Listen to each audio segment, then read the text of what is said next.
School of Life Radio. School of Life Radio. Dito, classroom mo ang buong mundo. Powered by Pochology Academy and Creative Voices Productions.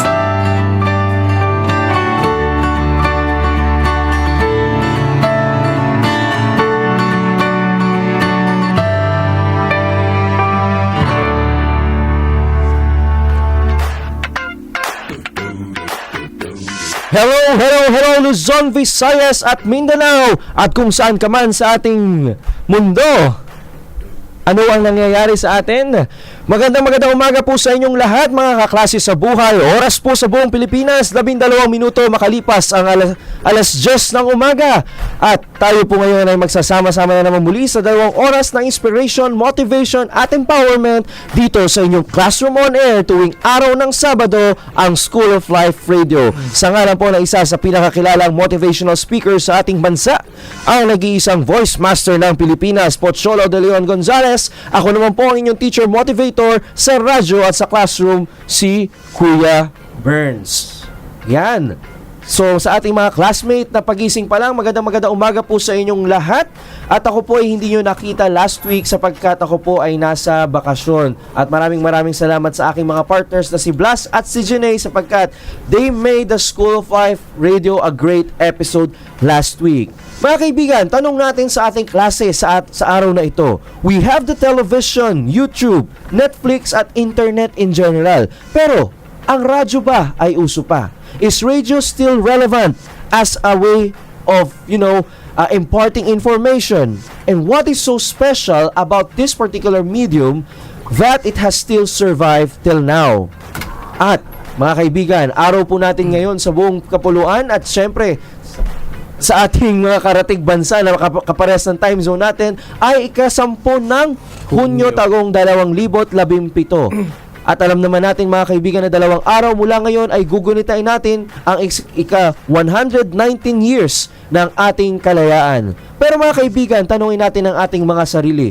Tayo nga po ay lumaya na sa pananakop ng mga dayuhan, ngunit tayo ba ay tunay na malaya? Ano nga po ba mga classmates ang ibig sabihin ng konsepto ng kalayaan? At sa ating makabagong panahon, may mga bagay nga bang pumipigil sa ating kalayaan? Kasama ba rito ang droga? Kasama ba rito ang misinformation? Kasama ba rito ang kawalan ng hustisya? Kasama ba rito ang ating sariling pagiging makasarili at pagiging indifferent or walang pakialam sa mga usapin ng ating lipunan?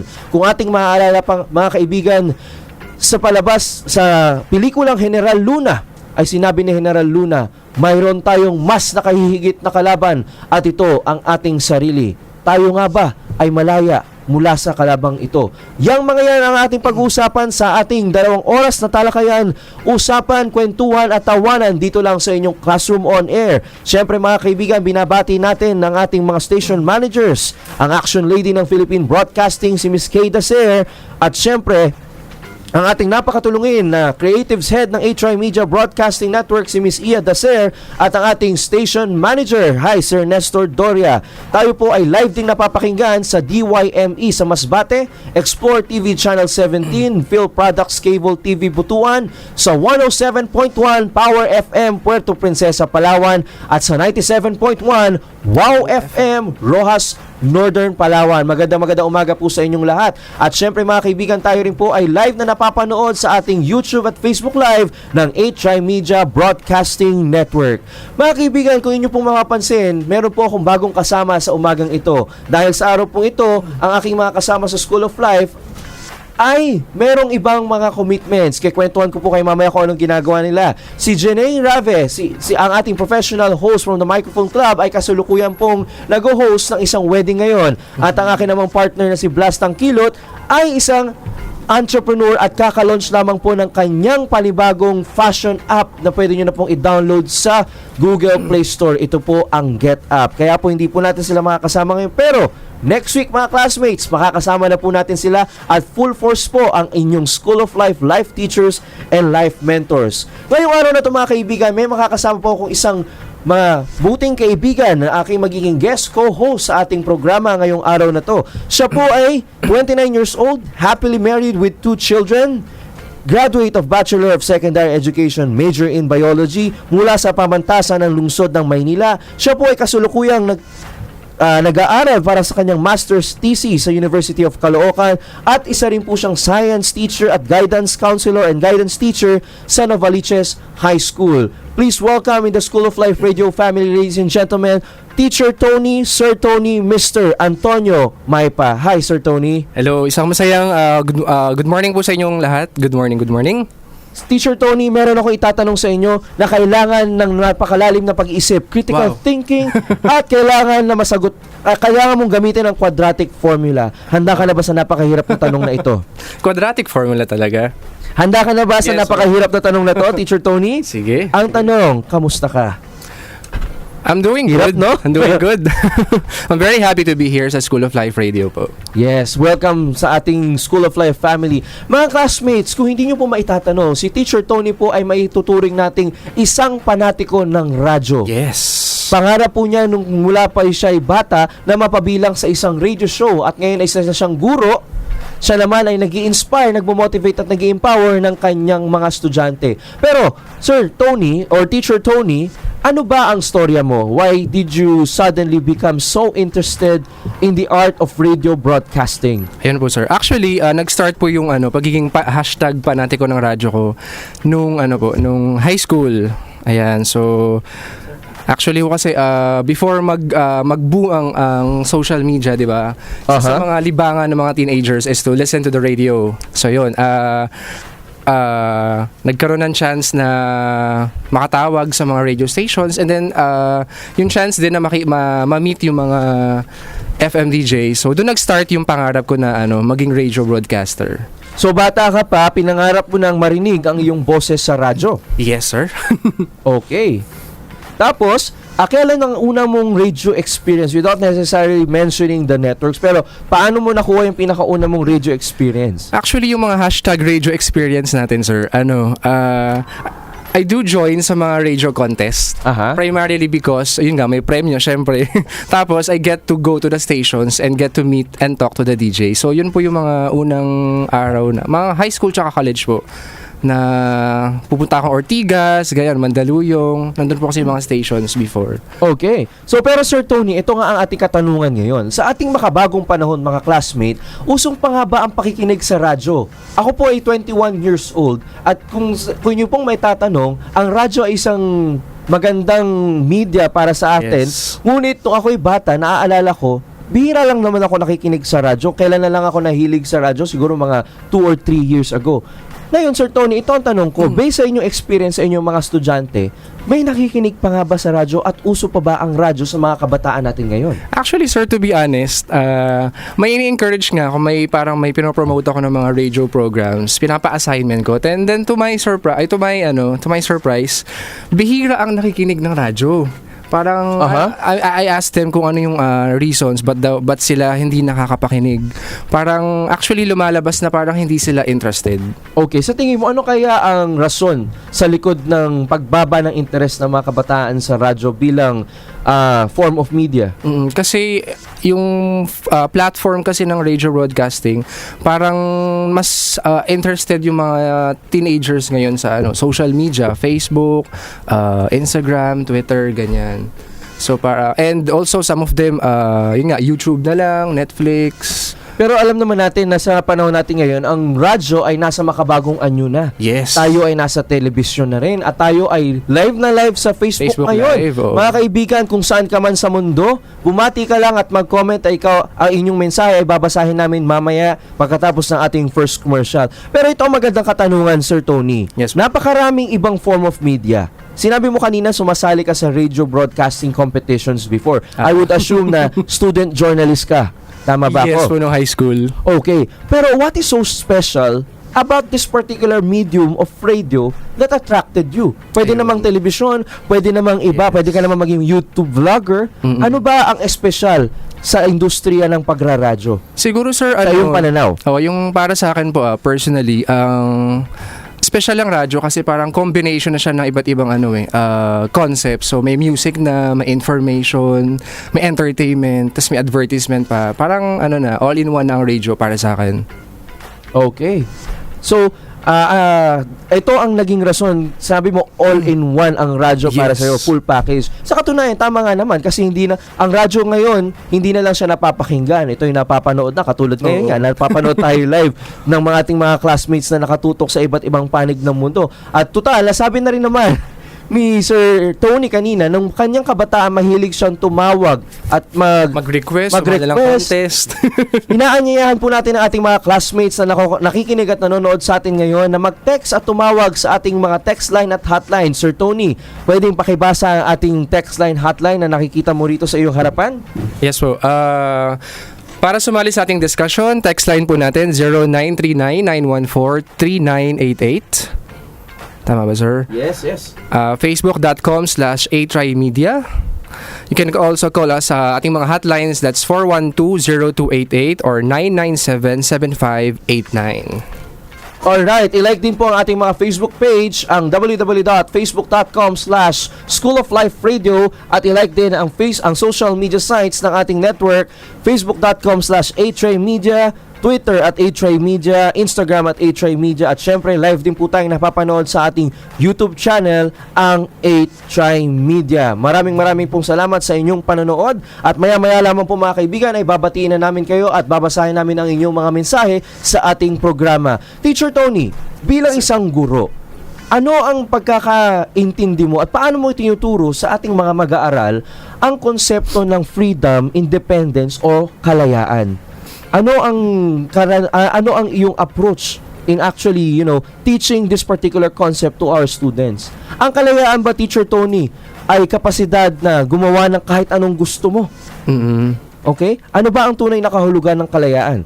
Ang basic concept kasi, sir, ng kalayaan para sa akin na you could get to do things na gusto mong gawin, pero actually, yung mga bagay na yun may limitations din, di ba?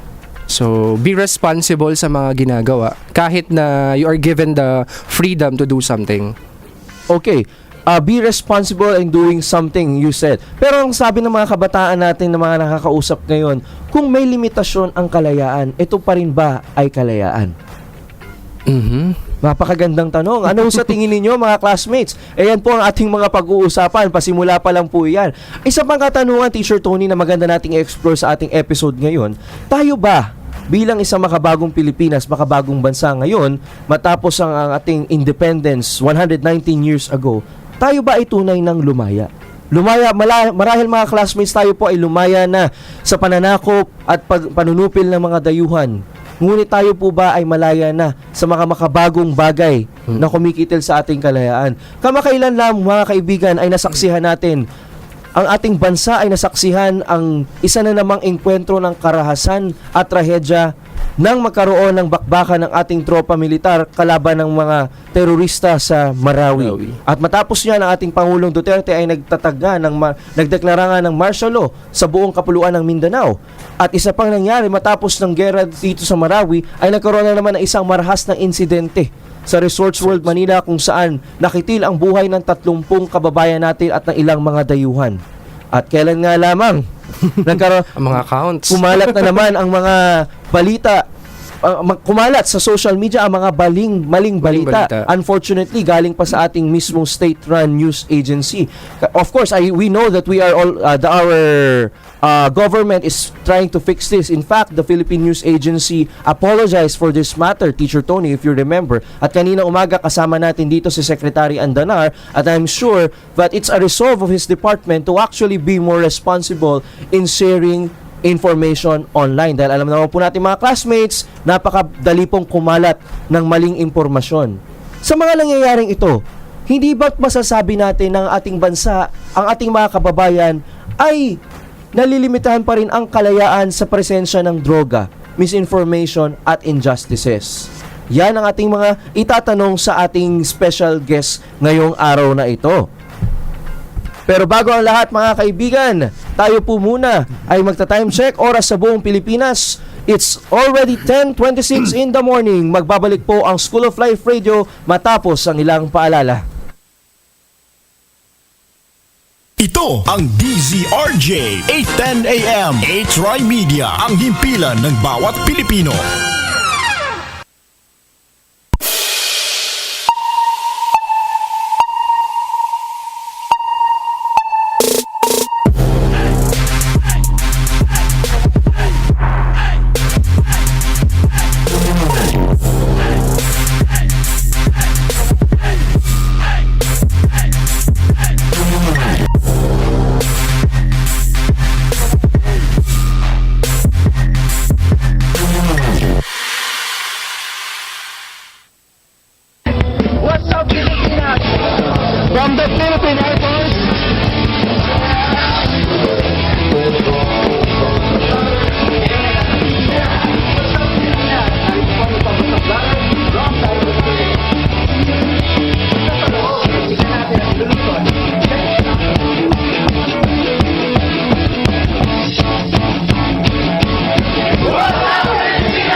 makibahagi sa talakayan at usapin ng mga napapanahong negosyo kasama si John Paul sa programang Biztalk 101. Makinig at matuto sa mga kwento ng tagumpay sa pagninegosyo. Biztalk 101. Biztalk 101 kasama si John Paul. Linggo alas 5 hanggang alas 6 ng gabi dito lamang sa DZRJ 8:10 AM. Hatid sa inyo ng 8 Media, ang himpilan ng bawat Pilipino.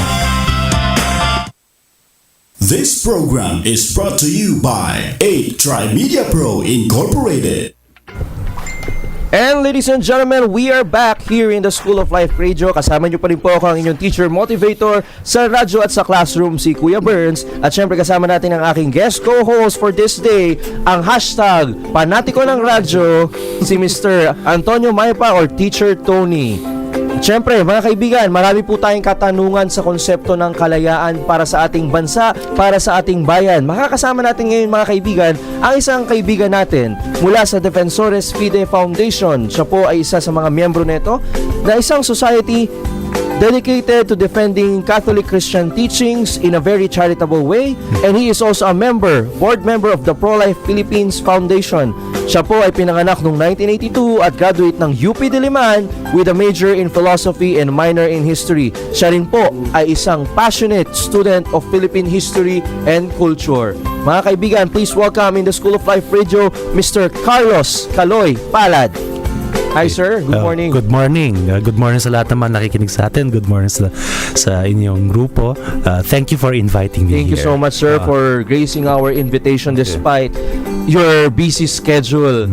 Sir, off-air kanina while we were in commercial break, you were saying something, your own insight on that question about radio. Siguro sir, before we talk about the concept of freedom, which is more of a heavier topic, could you share first your insight on what you're saying a while ago about the relevance of radio in today's society? Actually, mababanggit ko lang, no? I can talk about yung relevance ng radio, but we can segue from that actually to the question of Wow, freedom. let's see. Okay. Go, sir. Kasi in my experience in Manila, the city of Manila where I live, marami pa rin nakikinig sa radyo.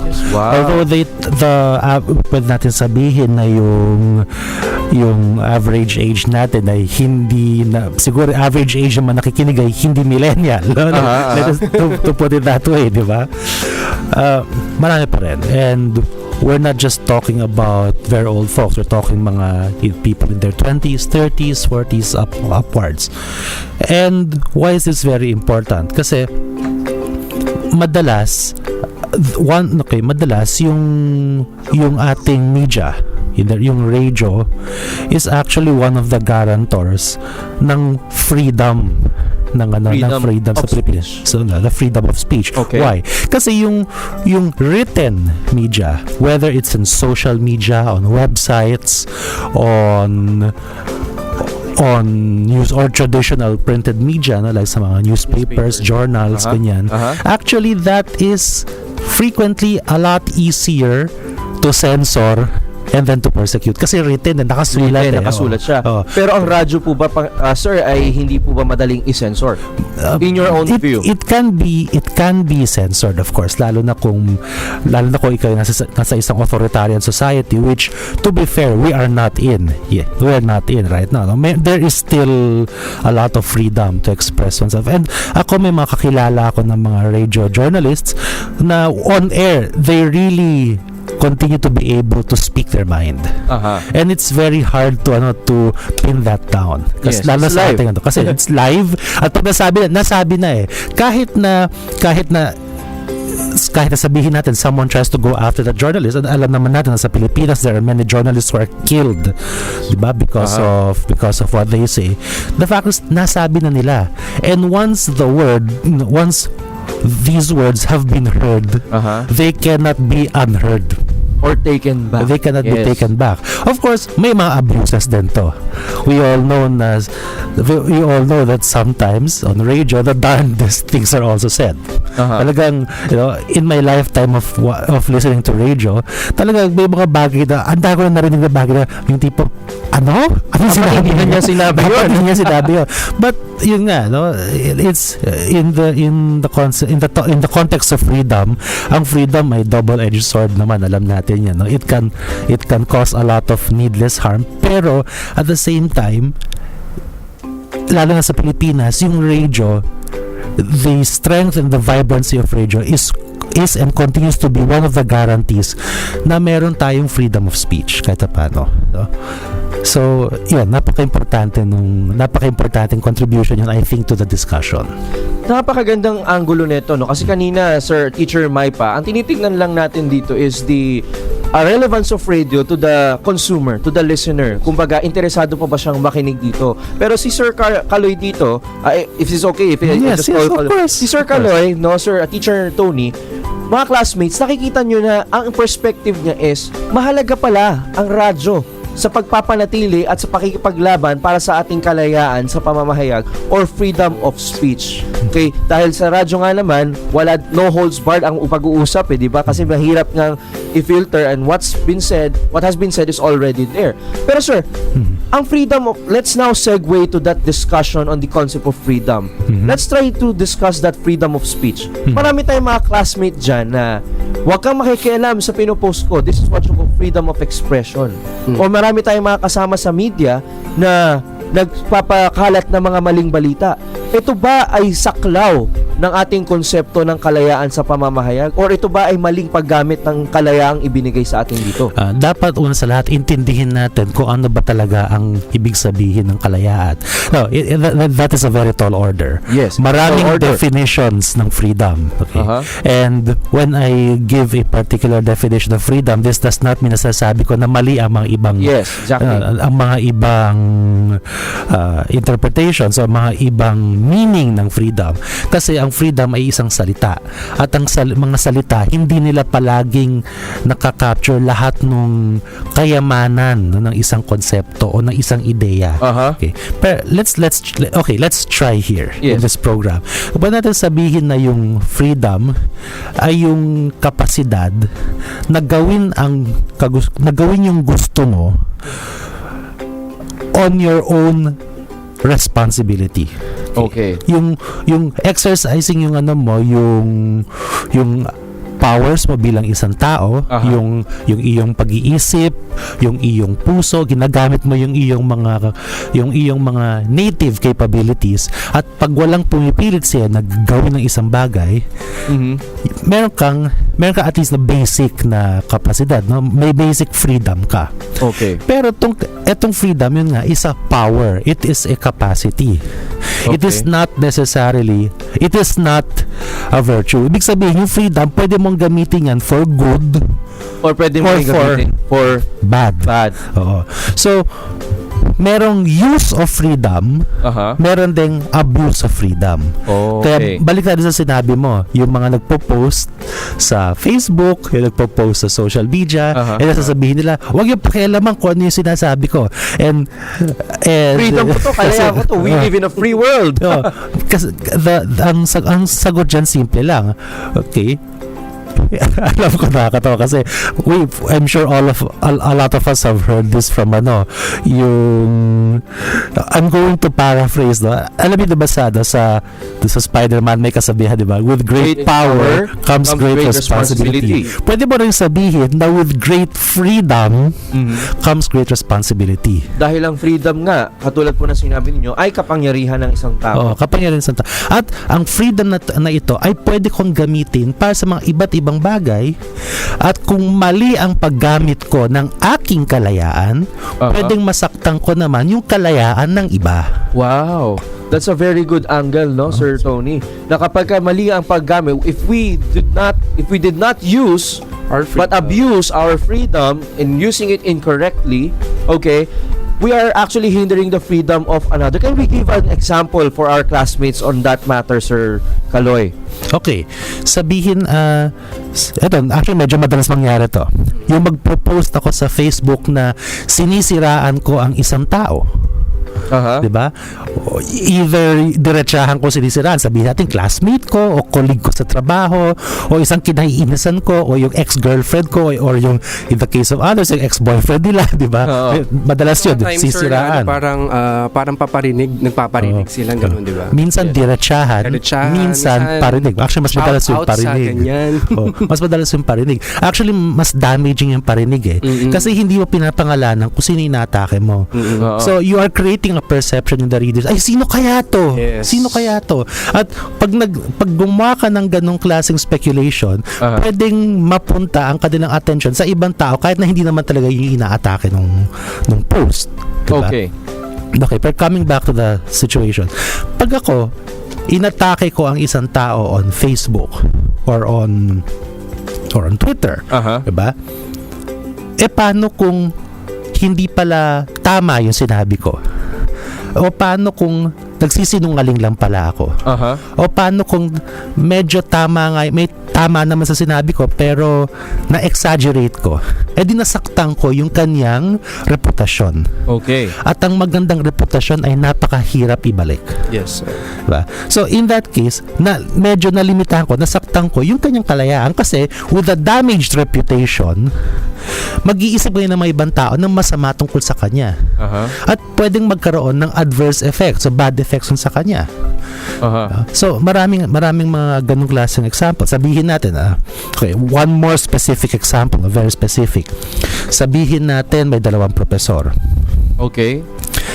O dalawang teacher. Sasabihin ng isang teacher, yan si teacher, sabihin natin si teacher A. Sabihin niya, alam nyo yan si teacher B. Ano yan? Racist yan. Nako, yung racism na yan, napakalaking issue yan lalo na sa US, sa Amerika. Sabi, yan, racist yan. May mga ilang tao, marinig lang nila yung ganung klaseng akusasyon, ibig sabihin lang, racist si teacher B, masama siyang tao, dapat paalisin siya dito sa kanyang trabaho, dapat kasuhan na yan. Ganun na nangyayari. Paano kung yung pala nagsisinungaling na si teacher A? O paano kung na-exaggerate lang niya?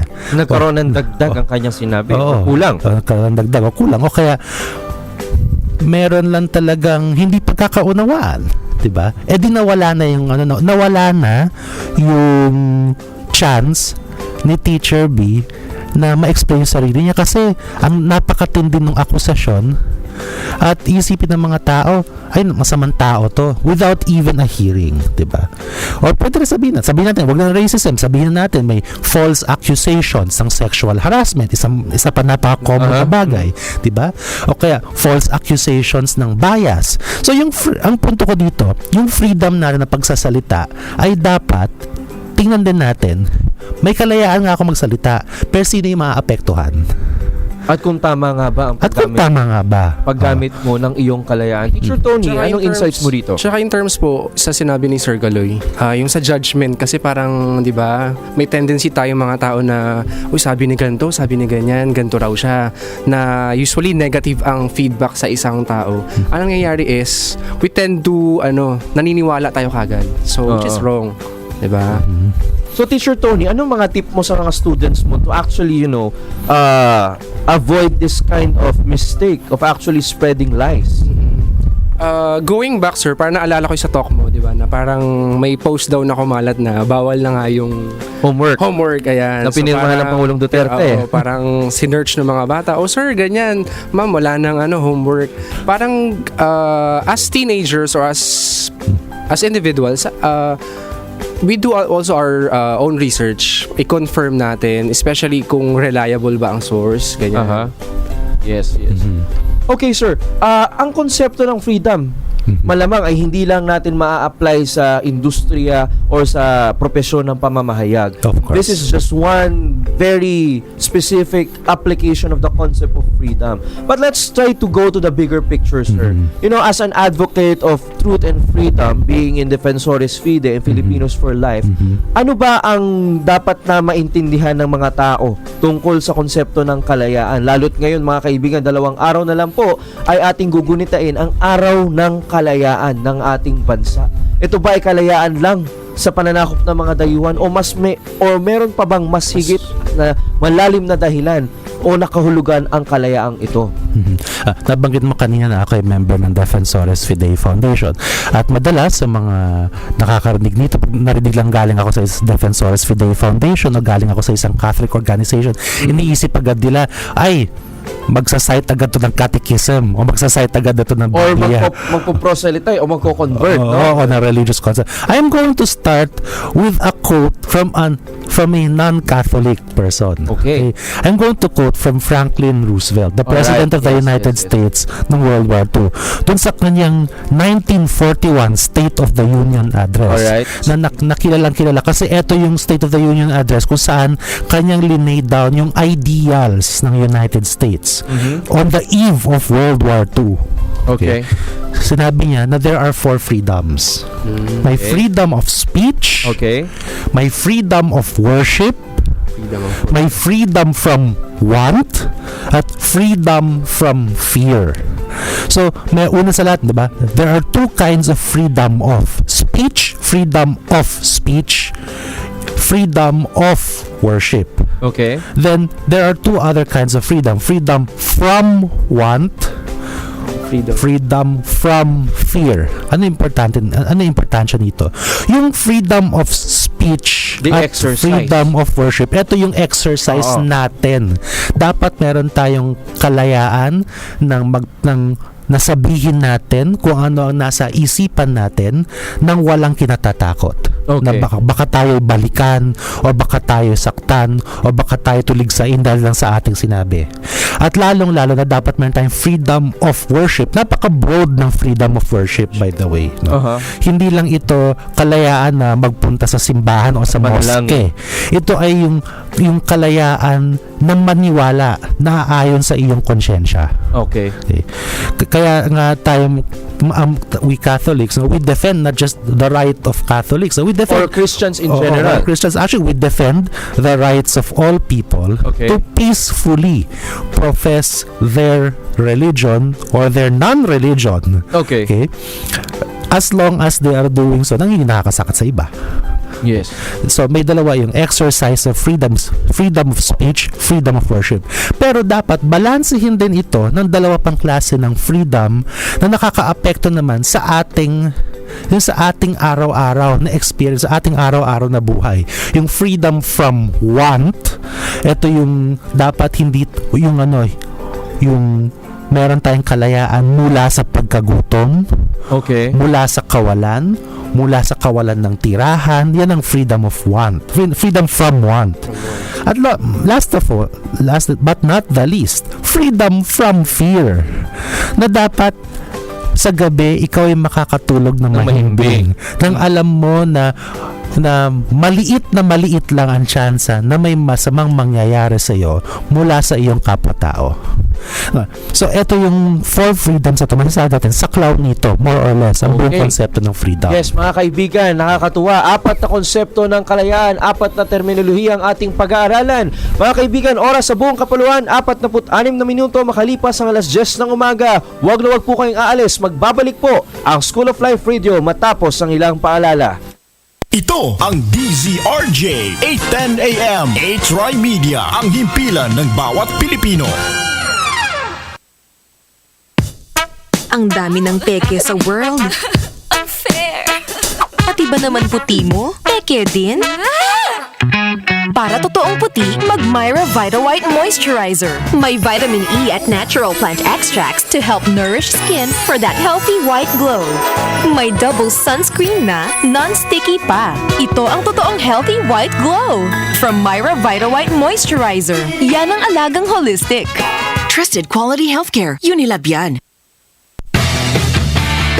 programang para sa mga makabagong bayani ng bansa. Nagbibigay impormasyon tungkol sa mga OFW sa buong mundo. Atin silang kilalanin dito sa Radio OFW. Kasama sina Hana Senieres at Gemma Gumamela. Makikipagtalakayan sa ating mga kababayang OFW tuwing Lunes hanggang Biyernes mula alas 9 hanggang alas 10:30 ng gabi. Radio OFW dito sa DZRJ 810 AM. Hatid sa inyo ng A-Try Media, ang himpilan ng bawat Pilipino.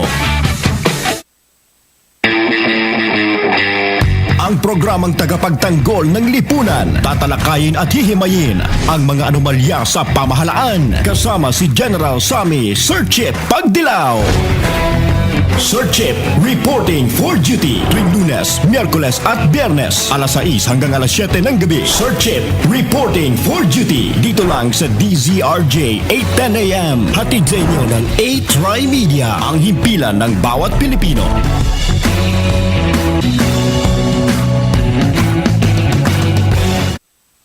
This program is brought to you by 8Try Media Pro Incorporated.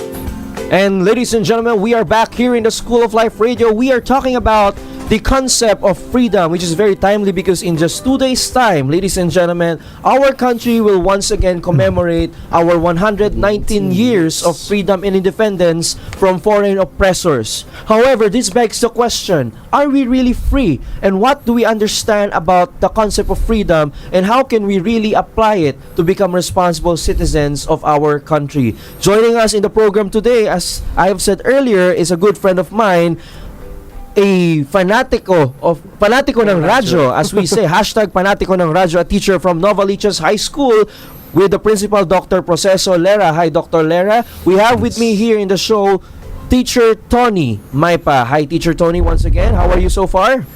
I'm enjoying the show, sir. All right. And of course, we have here a board member of the Defensores Fide Foundation and a member of the Filipinos for Life, a student of philosophy and history, and a very active advocate for the youth, with Mr. Kaloy. Alright, hi Sir Kaloy. Hello. So, welcome again.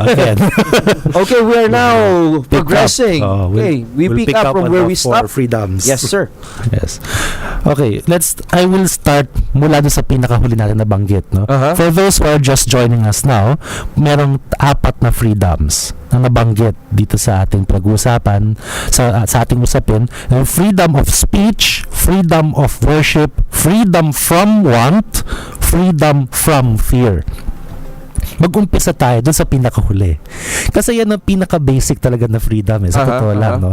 Of course, in terms of these 4 freedoms, no? Paano ka makakapagsalita ng malaya? Paano ka makakapagsamba ng malaya? At paano ka makakapaghanap buhay? O magkakaroon ng matiwasay na buhay kung wala ka namang kalayaan mula sa pagkatakot? Yes. Diba?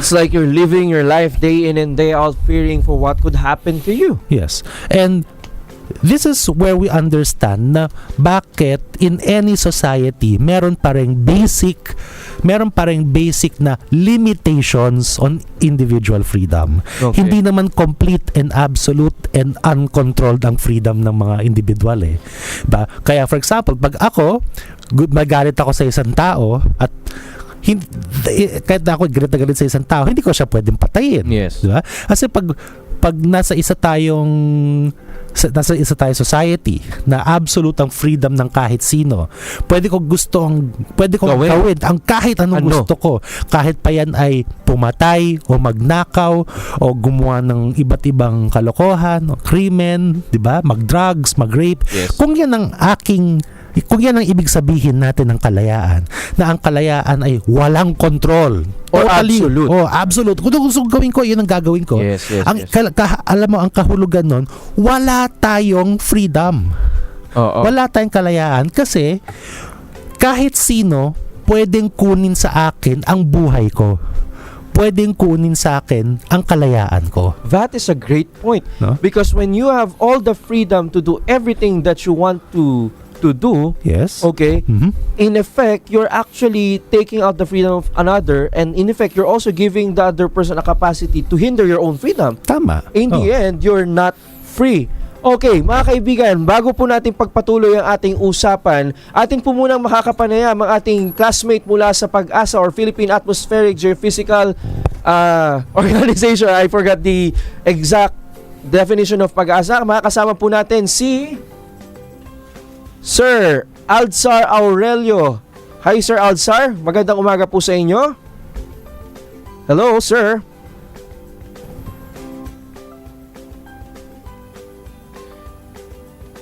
Hello, Sir Aldzar. Magandang umaga po sa inyo, sir.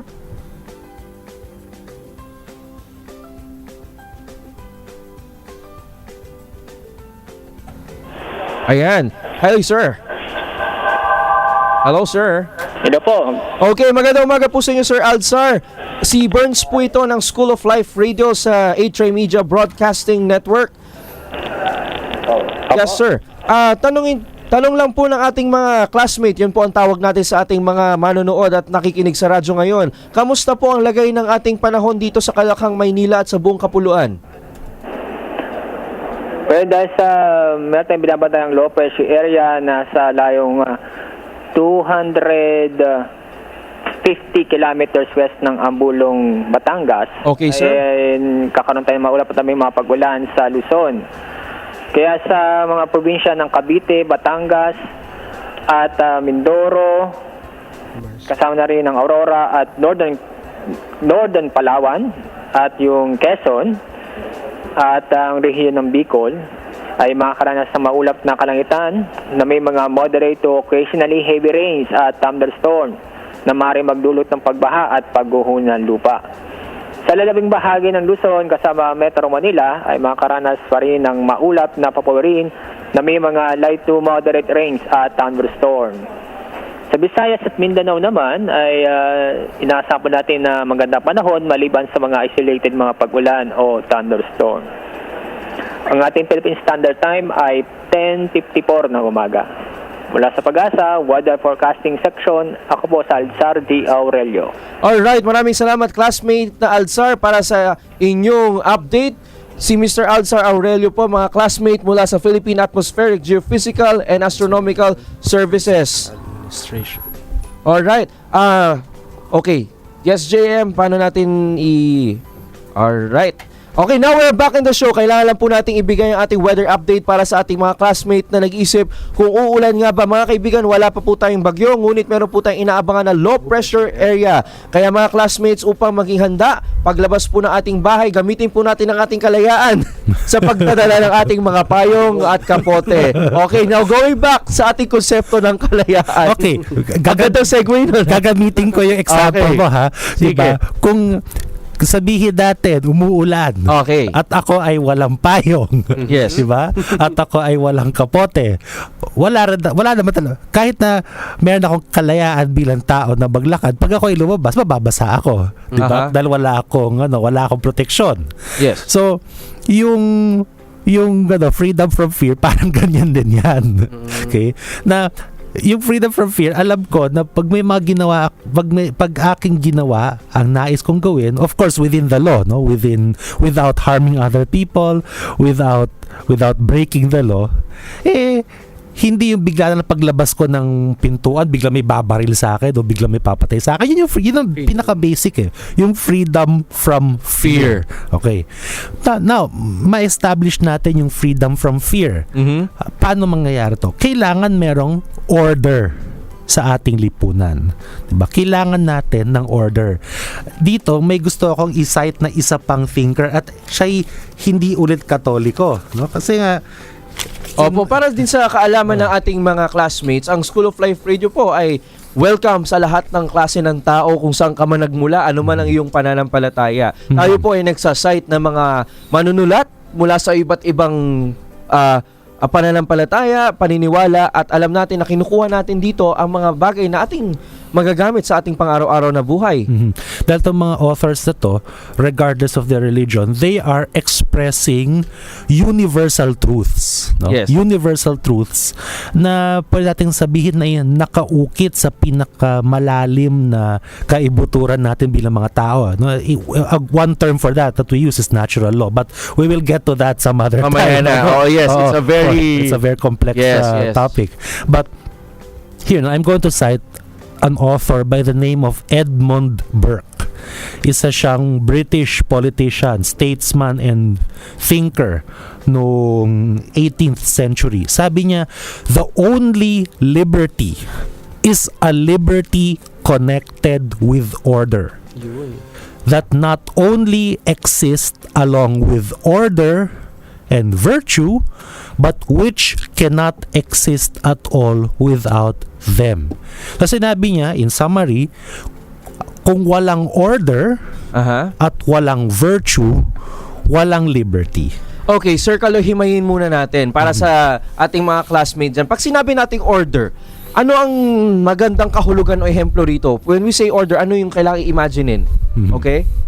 Order is one of those great concepts along with freedom na napakadami rin pwedeng napakadaming paraan upang i-define. So one basic way of understanding order is ito yung sitwasyon kung saan lahat ng mga tao, lahat ng mga institusyon ay working together towards in synergy towards a common goal, towards a common good. Okay. Diba?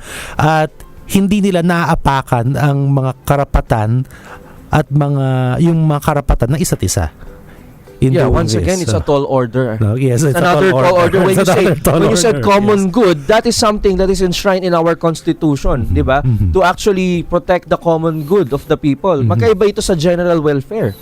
Para sa lahat. Okay, yes. Sir. So, yung common good, no, of course, again, no, this is one of those very rich topics. Kaya talagang itong mga topic of freedom, order, sa totoo lang, kaya nga School of Life, di ba? Yes, kasi sir. sa totoo lang, it will take us a whole lifetime to really understand no, all of these beautiful concepts. No, okay, sige, yung order, in a basic example, order refers to obedience to laws. Okay? That's one example. Of course, alam ko na minsan nagkakaroon ng mga panahon na yung mga batas mismo ay hindi makatarungan, walang hustisya sa mga ilang batas. Pero hindi na pinag-uusapan natin.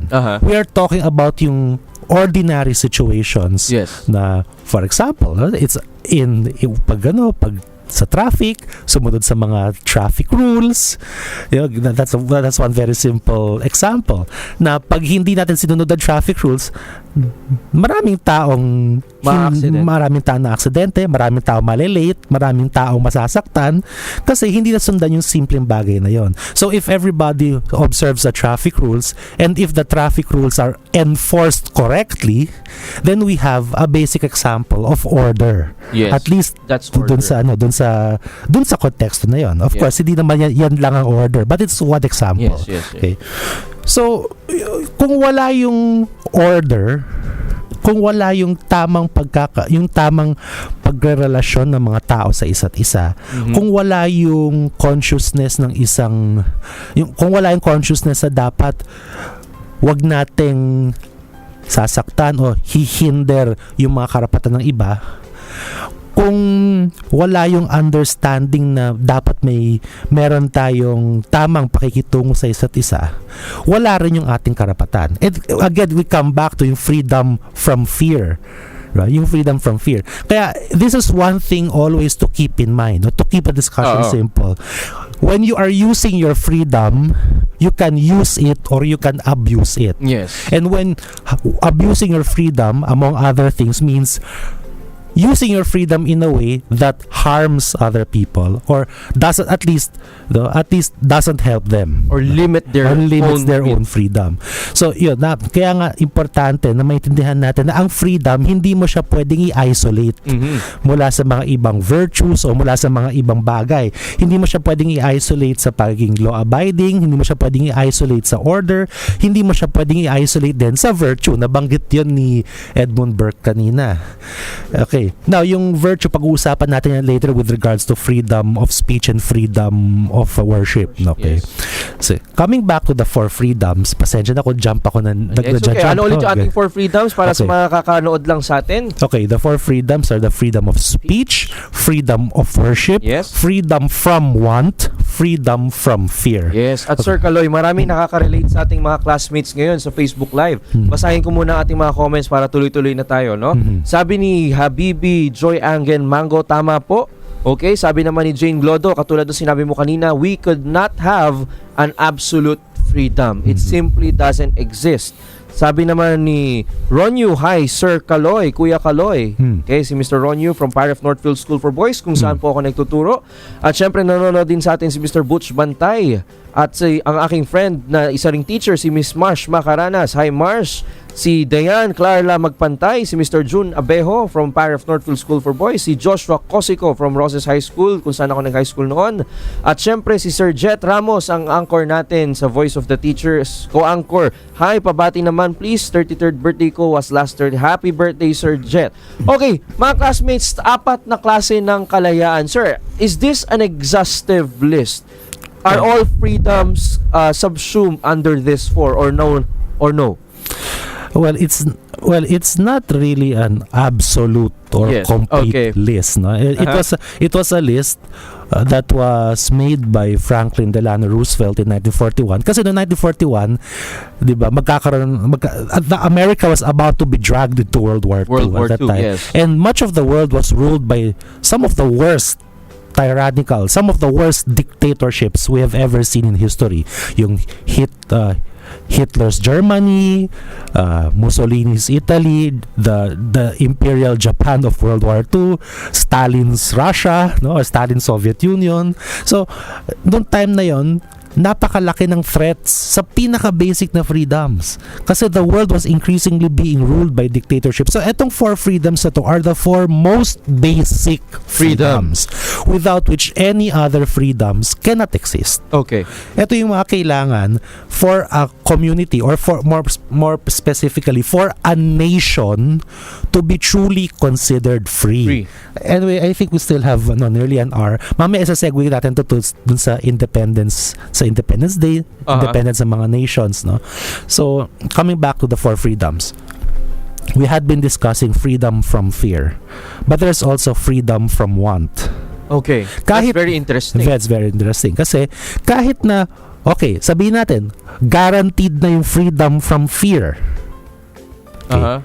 Pero kahit na meron ka namang freedom from fear, alam mong remote lang yung possibility na sasaktan ka ng mga kriminal o tatanggalin yung iyong mga karapatan.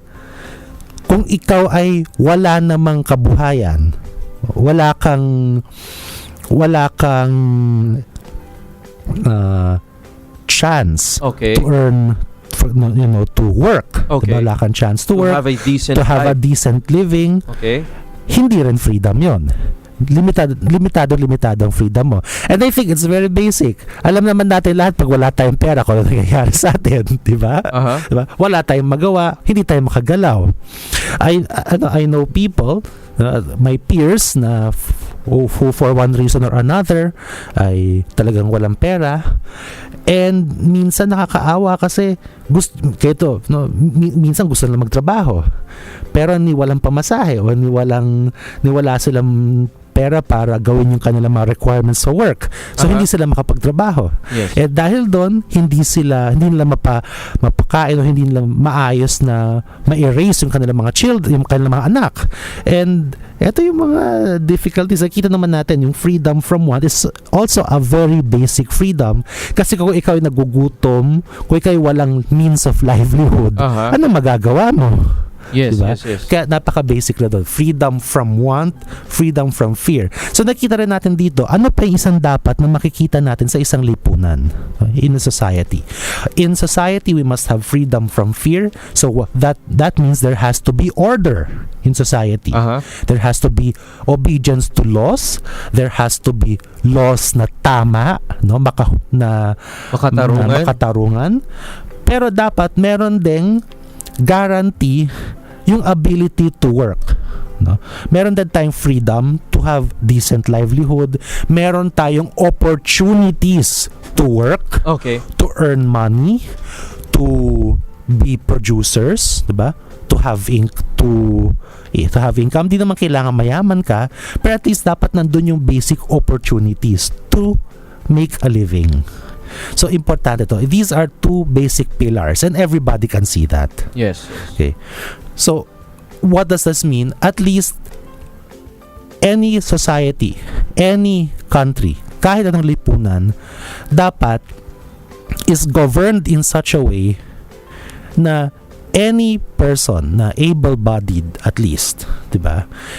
Ay pwedeng makahanap ng trabaho or makapagtayo ng negosyo or makagawa ng mga bagay-bagay na na he will be able to earn, 'di ba? He will be able to earn. And of course, yung mga disabled, yung mga unable to work, dapat may mga basic na mga social safety nets para sa kanila. Yan yung ideal ng isang just society.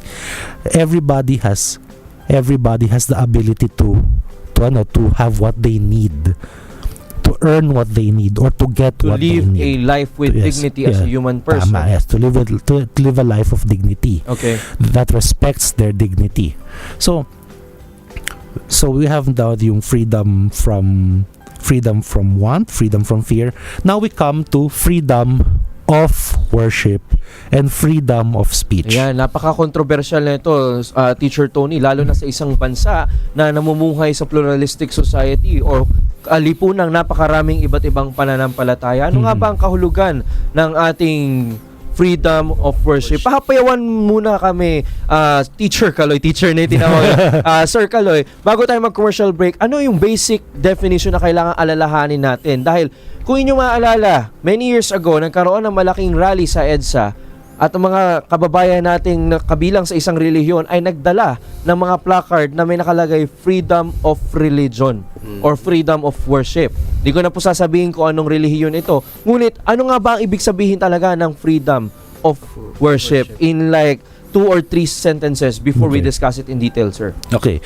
Freedom of worship, first and foremost, is the freedom.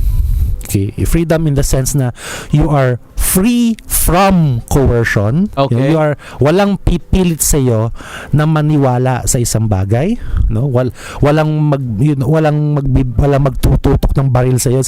Eto, paniwalaan mo ito. Kung hindi, mamamatay ka. Mamamatay ka. Walang ganon.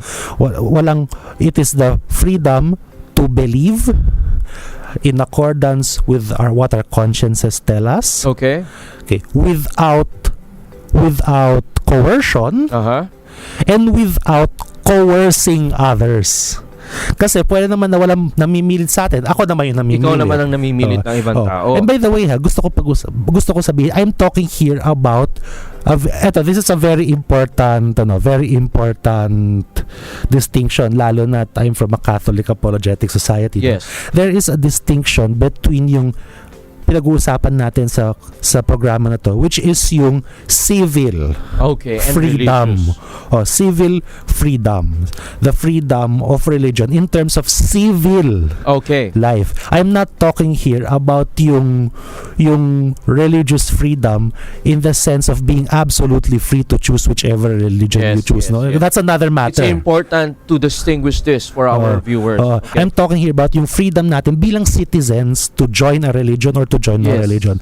I'm not discussing here another very important and more theological topic, which is yung tayo ba bilang individual, we can choose any religion we want and still be saved. Hindi na pag-usapan natin. Ha? Wow. Napakalamang usapan po patungkol sa ating kalayaan. 2 araw matapos ipagdiwang ng ating bansa at ating mga kababayan ng ating araw ng kasarinlan noong ikalabindalawa ng Hunyo taong 1878. Oras sa buong Pilipinas, it's already 11:11 mga classmates. Tayo po muna ay dadaan sa isang commercial break. Tayo po ay magbabalik dito sa School of Life Radio. Ito ang DZRJ 810 AM A-Try Media, ang himpilan ng bawat Pilipino. Uy, si Miss, unang tingin pa lang, puti na. Kinis pa. Nag-Myra Vita White Hand and Body Lotion kasi. May vitamin E beads and natural plant extracts that help nourish skin deep inside for a healthy white glow. Puti at kinis, hanggang malapitan. Yala na. Healthy white glow sa Myra Vita White Lotion. Yan ang alagang holistic by Myra. Trusted quality healthcare. Unilab yan. Narito ang mga programang siksik sa balita at impormasyon. Buong pusong inihahatid ng A-Try Media, ang himpilan ng bawat Pilipino na papakinggan sa DZRJ 810 AM. Programang umaaksyon at maasahan kasama sina Angelo Almonte at Tates Gana. Serbisyo publiko, alas 11 hanggang alas 12 ng tanghali. Mga rumaragasang balita ihahatid ni paring Ray Langit sa Balita sa Tanghali. Alas 12 hanggang alas 12:30 ng tanghali. Samot-saring usapin at mga papremyo sa Shalala and Friends. Alas 12:30 hanggang ala 1:30 ng hapon. Mga awitin ng pag-ibig at inspirasyon ang ihahatid naman sa pag-ibig, musika at iba pa. Kasama sina Lloyd Umali at Jerwin Nicomedes. Ala 1:30 hanggang alas 2:30 ng hapon. Latest showbiz happenings naman sa Showbiz Galore. Pangungunahan ng Reyna ng mga Galorians, Rodel Ocampo Fernando. Kasama sina Mildred Bacud at Romel Placente. Alas 2:30 hanggang alas 3:30 ng hapon. Mga umaarangkadang balita ihahatid ni Angelo Almonte sa Balitang Balita. Alas 3:30 hanggang alas 4 ng hapon. Mga bagong impormasyon at public service kasama si Jimmy Murato. Alas 4 hanggang alas 5 ng hapon sa Chachahin Mo Baby. Yan ang mga programang mapapakinggan sa DZRJ 810 AM sa kalagitnaan ng araw hanggang hapon. Handog sa inyo ng A-Try Media, ang himpilan ng bawat Pilipino.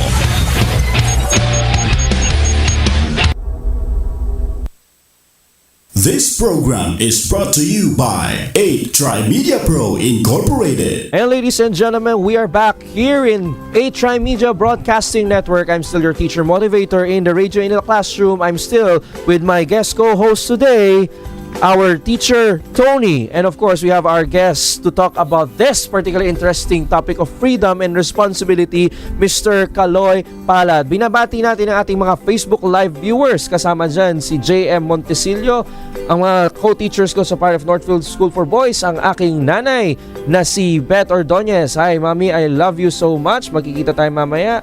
At si Mr. AJ Perez na dati na rin guest natin sa School of Life Radio ay nag-comment, Kaloy, pabati naman daw. Ayan, ako na po nakabati. Mamaya po, babatiin kayo. At paalala lang po sa mga kakatutok lang sa ating programa, kanina po ay nakapanayam natin ang Pag-asa at sinabi na tayo po ay mayroong binabantayang low pressure area. Gamitin po natin ang ating kalayaan sa pagdadala ng ating payong at kapote. Teacher Tony, Yes. Okay, gusto ko malaman, kamusta ang iyong lagay ngayon sa ating programa? Ano yung mga insights so far na natutunan mo kay Sir Kaloy? And what are your questions for him? Yun nga, basically, sir, freedom, we're talking about freedom and responsibility. Yes, diba? yes. So, it's either you use it or you abuse it. Yes, yun yung nag-stuck sa akin din eh. Oo. And then there's, there's the tendency na parang when you get to do something, parang you get to hurt someone. Okay. Pag mali yung ginagawa mo na ayaw nating mangyari, basically. Especially sa kabataan ngayon na silang magdadala ng lipunan in the future. Okay. That's a good insight, no? That there's really a need for us to be clear about this concept of freedom, especially for our youth, yung mga estudyante natin. Yung mga kabataan na yung concept nila ng freedom. So nakakatuwa din na na-discuss ni Sir yung 4 types of freedom. So basically, actually tinuturo yan sa school, Sir. I used to teach edukasyon sa pagpapakatao. Okay. So that's grade 10. May may topic na kalayaan. So yun, nakakatuwa na na-discuss si Sir yung 4, so which is freedom of speech, worship, and freedom from want and fear. Yes, Sir Kaloy, can we say that these are our fundamental freedoms? Yes, these are fundamental freedoms. And without these 4 freedoms, no nation can truly be described as free. Yes. So now we're taking off from our discussion where we left off. We have already started discussing this controversial topic of freedom of worship. Okay, let's continue, sir. Okay. Yung freedom of worship, siguro a good way to illustrate what it is not, Okay. What it is not is to start with yung event sa Marawi. Okay, Diba? good. Alam naman natin bakit may nangyayari sa Marawi ngayon kasi nagkaroon ng roots sa Muslim Mindanao yung ideolohiya ng ISIS, Okay. ng Islamic State, which is yung complete and total na allegiance dun sa kanilang caliph Okay. in Syria kasi he claims to be the head of all Muslims throughout the world. Okay. On his own On his own self-proclaimed Yes. belief and authority. Of course, a lot of Muslim authorities in turn oppose him. Okay, but for the purposes of our discussion here, the fact is in Mindanao or in Marawi, 2014 pa lang nagkaroon na ng mga grupo ng Muslim doon who declared their allegiance to the caliph. And now, Okay. nearly 3 years later, we see the consequences. Ito na, nagkaroon na ng attempts nag-attempt sa Muslim ng magtayo ng parang branch o ng territory ang Islamic State dito. Now, why is this a good example of what religious freedom is not? Okay. Kasi alam naman ninyo siguro yung mga reports na yung mga Kristiyano nila nahuhuli, either pinapatay nila Uh-huh. o pinipilit nilang mag-convert Into sa Islam. Oo, Okay. to Islam. So, dahil dito, dahil nga sa ideolohiya nila, which by the way is not just against Christians. Okay. It is against Muslims who do not accept their interpretation of Sharia and who do not accept their strict interpretation of Islam. Yes. Kaya nga, one of the most striking pictures ng Marawi is may isang picture lumabas, I think at the start of the crisis, may isang picture lumabas of foreign missionaries foreign Muslim missionaries fleeing from Marawi. And I was struck by that kasi itong mga missionaries na to, yung mga tablig kung tawagin, they themselves are medyo may pagka-fundamentalist yung mga yan. Actually, hindi lang medyo fundamentalist rin ng When we mga say yan. mga classmates fundamentalist, a bit of extreme. No, yung talagang strict Sharia na talagang Islam is above everything. Kaya lang, even for them, masyadong extreme yung ISIS. Yeah. So, kahit sila, they had to flee from what ISIS is doing. And just to clarify, to those who are listening to us, we are not saying na ISIS is the ideology of all or most or majority Muslims. This is an extreme ideology that very, very few Muslims actually adhere to. We must understand that the vast majority of Muslims are not like this. They are not the enemy. Okay, they are not the enemy. The enemy here is the ideology. The ideology, the fundamentalist ideology. Yung tinatawag natin na Islamic extremism or Islamism, as it is sometimes described.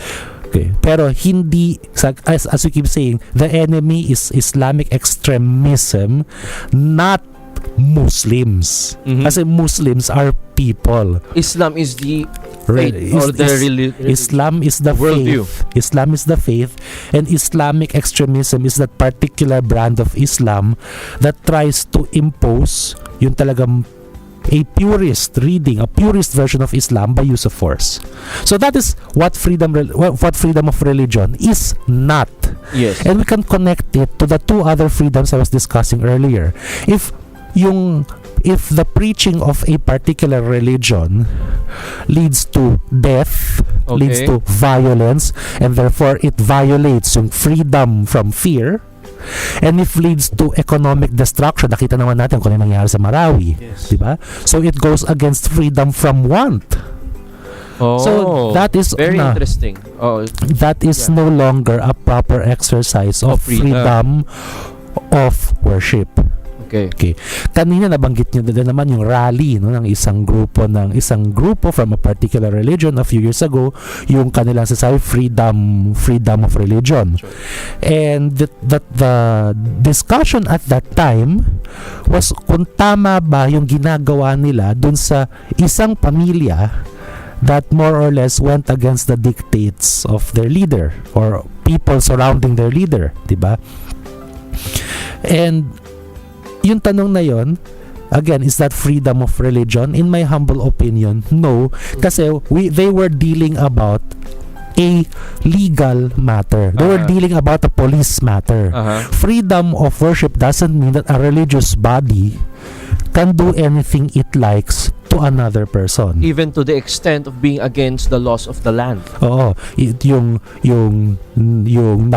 parang in virtual house arrest sila, 'di ba? That's already against the law of the land.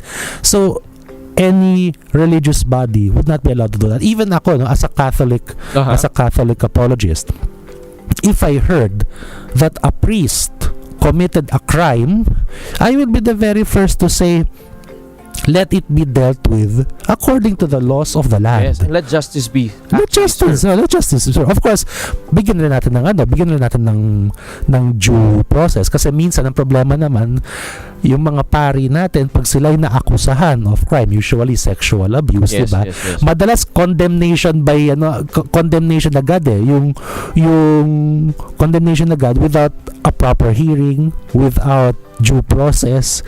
Kinokondemn agad sa media, sa social media. Tapos, pag napatunayan na inosente, you hear nothing. Yes. No? Hindi man lang nare-rectify yung yung injustice. tama sa kanya. Yung destruction ng reputation niya, hindi nagagawan ng solusyon. Okay. So, that is again, coming back to freedom of worship. Freedom of worship, you have to respect the laws of the land, and you have to respect the life and the freedom of other people. But within that context, sa Pilipinas, by the way, the Philippines is considered as one of the best countries for religious liberty throughout the country. Kasi dito, ang tindi ng kalayaan. I mean, it's a Catholic country, 80% Catholic, but you don't ever hear of Protestants or Muslims being forced to convert to Catholicism. Yes, of course. You never, kasi tayo mga Katoliko, very clear sa atin na that's not how we spread our faith. Regardless of what may have happened hundreds of years ago, that's not how we do things now. Yes. Diba? Even That's for Christians, I mean, they Yes. don't violently. Many are non-Catholics. I used to be a non-Catholic Christian as well, and you don't force anyone to believe. Yes, That's of why here in course. the Philippines, I think you would agree, Sir Teacher Tony, that we appreciate this certain degree of religious liberty, as you said. Dito, as long as wala ka namang ginagawang masama, magtayo ka ng house church, agad madaling marehistro, madaling magkaroon ng flock, and nobody is going to all of a sudden come in, bakit nagtayo ka ng church? Bakit mo hindi humingi? Bakit ganyan? Wala tayong ganun Okay. No? We're very respectful of religious freedom, of freedom of worship. By the way, again, I'm talking here about religious freedom, religious liberty in the context of civil rights. Yes. Okay, in the context of civil rights. Mamaya, towards the end of the program, pag-uusapan ko why I keep making that distinction. Yes. Okay. So, finally, we come to freedom of speech. Ang freedom of speech at ang freedom of religion, related yan. Hindi mo pwede paghiwalayin yan. Okay. Una sa lahat, if you do not have the freedom of speech, then you do not have the freedom to speak what is in your mind. You do not have the freedom to preach what you believe in. Yung preaching what you believe in is part of freedom of worship. Kasi the freedom of worship, like I said earlier, is not simply about going to your church or your synagogue or your mosque or your temple. It is also about the ability, the right to go about and try to persuade other people to become part of your religious body, as long as you do not use slander or violence, or hindi ka naninira ng ibang tao. Okay? And that's very important. Kasi sometimes, in the name of freedom of worship, in the name of freedom of religion, pinsan na nangyayari, sinisiraan natin yung ibang religions, and we say things about these that are simply not true. Like, sorry, I'm Catholic, babanggitin ko sa yung Huwag na tayo magbanggit ng particular na institution. Magbabanggit ng particular institution. Sasabihin, yung mga Katoliko na yan, sumasambayan sa rebulto, which is, teka sandali, we're not doing that. Yes. But that's an example. Minsan, in the name of religious freedom, we feel free to say false things about others. And again, to be fair din naman, sometimes I also come across Catholics who say things like, Muslims, they're all liars. No? Hindi rin naman tama That's a yun. fallacy of overgeneralization, mga classmates. Oo, overgeneralization yun. And it's actually, madaming fallacies. You can say it's also ad hominem, but Yeah, of course. yung manlalahat ka ng mga members sa ibang religion, o kaya yung isa pang common na narinig ko, yung mga Chinese, lahat yung mga yan, superstitious yung mga yan, di ba? We sometimes hear these kinds of generalizations. So we should also avoid these generalizations. Okay. As Teacher Tony, you wanted to say something earlier. Nangyayari to that? Yes. What's your insight on this particular discussion? Kasi actually kanong college parang I used to attend different, na-invite ako sa different churches. Yun nga, may mga tendencies ng mga preacher na may portion doon na parang kino-compare yung religion nila into another religion. Yes. And ang nakakalungkot lang is parang negative nga, most likely negative yung feedback nung Yeah, and it's sad that, we are using our freedom to the detriment of another person. Okay. Do you have any questions so far to Sir Kaloy? Sir, tanong ko lang kung you're talking about religious liberty or religious freedom. Ano yung impact nun sa Philippine setting na in terms of yung negative na effect niya? Ano yung yung context na tawag dito yung nangyayari sa ngayon, ano yung sa tingin niyo po in your opinion? Ano po yung state ng religious freedom natin sa Philippines? Okay. I would say first and foremost, this is not just my opinion. There are a lot of international rankings by international bodies, and we usually rank very high when it comes to religious freedom. Talagang if I'm not mistaken, for example, the US State Department, it usually publishes an annual report on religious liberty. Of course, we all know na any country, including the US, may sariling biases yan, di ba? Pero setting that aside for the moment, a lot of international bodies recognize the Philippines as having very high religious freedom. Kasi wala kang mababalitaan na the government, the Philippine government forcing people to believe in a particular religion. Yes. Diba? That's the real meaning, by the way, classmates, of the separation of church and state. Yes, in separation of church and state. Is separation of church and state, that does not mean separation of morality in the state. No? It means the state does not enforce a particular religion. Yes. At the same time, tayo mga Pilipino, unique tayo in the way we interpret religious liberty. Kasi in other countries, religious liberty or religious freedom is usually interpreted in legal terms. Pag ginawa mo ng separation of church and state yan, ang ibig sabihin, the government treats all religions as absolutely equal. Diba? Whether it's the religion of 1 million people or the religion of 10 people, parang more or less they're treated like equal. In the Philippines, on one hand, there's religious liberty. The evangelicals, the born again, the Muslims, the indigenous religions in Cordilleras and in parts of Mindanao, the Muslims, the Catholics, the Aglipayans, we can all worship in peace. On the other hand, historically, the Philippines has always recognized that the majority of Filipinos are Catholic. So there has always been some consideration extended to that na hindi mo makikita in some Western societies, kahit yung mga Western societies na majority Catholic. So for example, sa Pilipinas, very common sa atin yung mga misa sa government offices. In other Western secular countries, you don't see that. That would not be allowed.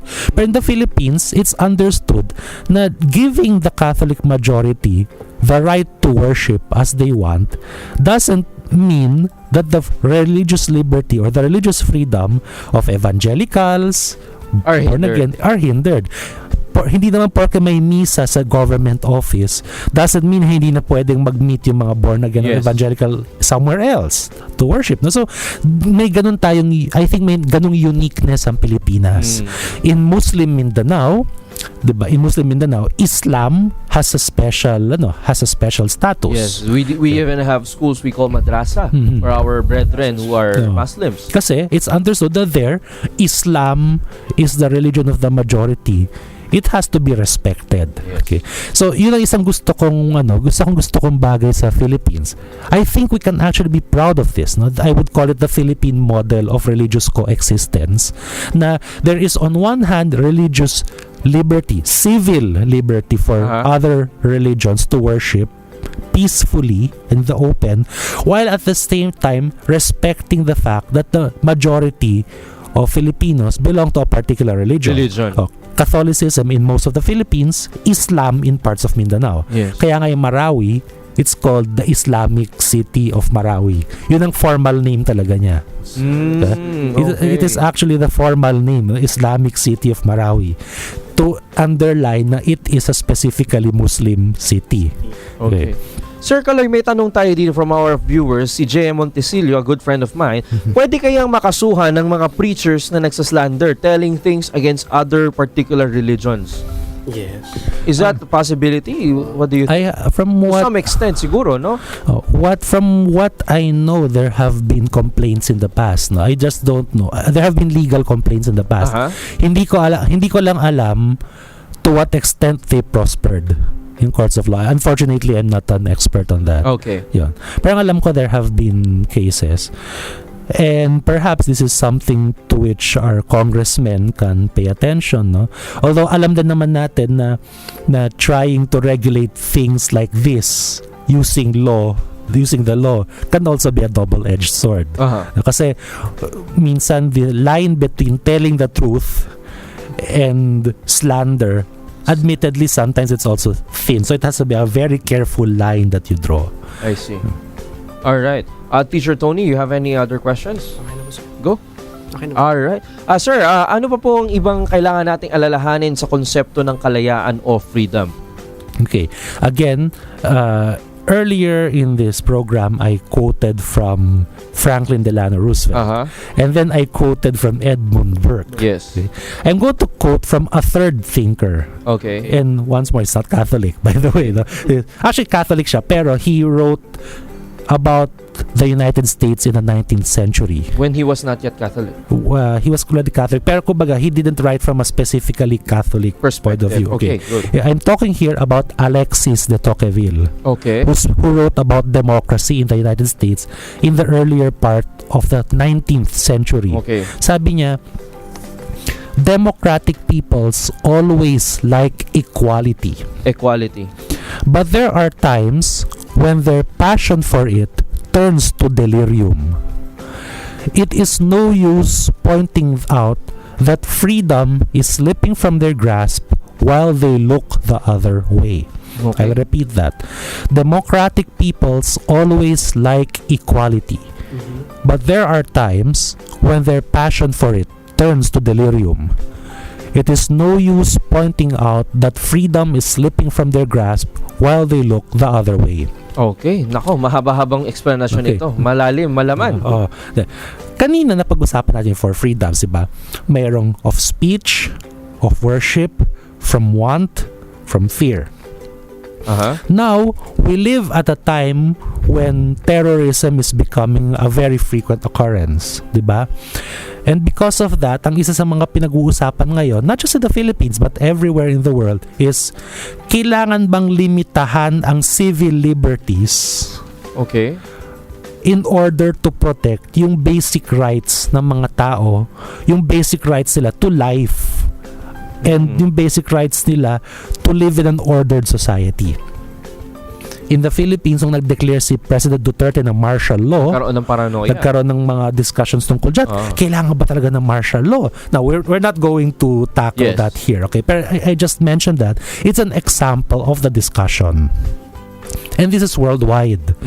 Kaya ngayon sa Western world, ang madalas pag-usapan, to what extent ba papayagan ang government na mag-intrude sa privacy ng mga citizens, diba? In order to do surveillance in the name of preventing terrorism. Yes. Diba? Madalas pag-usapan to. At the same time, something related to this is Kapag ang isang society suffering from poverty, suffering from injustice, madalas there are calls for radical for radical measures to make sure na everyone has equality. And this is a good topic to discuss kasi in a way yung Philippine Revolution in the late 19th century is rooted in that. Ba? Pagod na yung mga Pilipino in what they perceive to be yung injustice ng pagtatrato sa kanilang mga Kastila. They wanted to be free. And by the way, no, in the actual Philippine Declaration of Independence in 1898, in the text, which is not easily available even online, no, in the text there, towards the second or third paragraph, no, it is actually mentioned there that the Filipino people are tired of Spanish domination. And yun ang rason na binigay to justify the war of independence. Okay. Now we can discuss ours and ours kung tama ba yun. But at meron pa tayong isang kailangang i-discuss doon dahil nakalagay din sa same document that we are now putting the Philippines under the mighty guidance protection of the United States. So ang tanong dito mga classmates, ang June 12 ba, tunay ba itong kalayaan? Okay, hindi natin pag-usapang bibitinin natin, Carl. That will be reserved for a future episode. Yes. But again, no, minsan kasi many of the revolutions in history are based on this, people wanting to have more in life, wanting to have equality, by which what they really mean is they want to have a more equal share of goods, more equal rights under the law, ganyan. In addition to the Philippine Revolution, there's another revolution that was like that. The Revolution of 1917, centennial ngayon in short, in Russia. Okay. Diba? Which led of course to the World War I. Which led to the Bolshevik Revolution, yung communism, no? Ang punto ni Alexis de Tocqueville is so important to all of these discussions. Pasensya na sa mga ating listeners, by the way, kung naguguluhan sila. This is a very vast topic kasi. Pero ang punto dito is, minsan, we want certain things so much, yung equality, freedom, we want more justice, no, social justice. We want to be free from want. By the way, the Bolshevik Revolution, it won. You know why? Because they had such a simple slogan. And what was that? Land, bread, peace. Land, bread, and peace. Ayos. Ganun lang, sasabi nila sa mga peasants ng Russia, pag kami mga komunista manalo, you will have land, you will have bread, you will have peace. Okay. In a very practical way, sir, what can we learn from this particular episode in relation to freedom, the Bolshevik? Okay. Yun nga, kaya ako nabanggit si Alexis de Tocqueville kasi napaka germane ng kanyang binanggit to what happened there. Okay. And even I can say to the Philippine Revolution. Minsan, our desire for what we perceive as equality or what we perceive as the things that we need. Okay. Usually economic yan eh. Yung mga things we perceive, we become so focused on that na baliwala na sa atin na mawala yung ating civil liberties, yung ating freedom of speech, yung ating freedom of worship, yung freedom natin to organize. Okay lang sa ating mawala yan. Basta as long as we feel na magkakaroon tayo ng equality, magkakaroon tayo ng more food on the table, magkakaroon tayo ng more money, there is that tendency na pahahalagahan natin yung material blessings ng freedom in exchange for its more intangible forms. Okay. Yun. Mga classmates, it's a very hard, tall order for us to really look at freedom with a responsible lens of a citizen. Okay, mga kaibigan, hindi pa po tapos ang ating diskusyon. Babalikan po natin ang puntong yan sa pagbabalik ng School of Life Radio. Time check in the entire archipelago, it's 40 minutes after 11 in the morning. Ito ang DZRJ 810 AM H-Rai Media, ang himpilan ng bawat Pilipino. programang tagapagsiwalat ng katotohanan, kakampi ng inaapi, tagapagtaguyod ng katarungan. Kakampi, may pananindigang walang kompromiso. Kakampi, kasama si Bernard Tan, Lunes hanggang Biyernes, alas 5 ng hapon hanggang alas 6 ng gabi. Dito lamang sa DZRJ 810 AM, A-Troy Media Broadcasting Network, ang himpilan ng bawat Pilipino.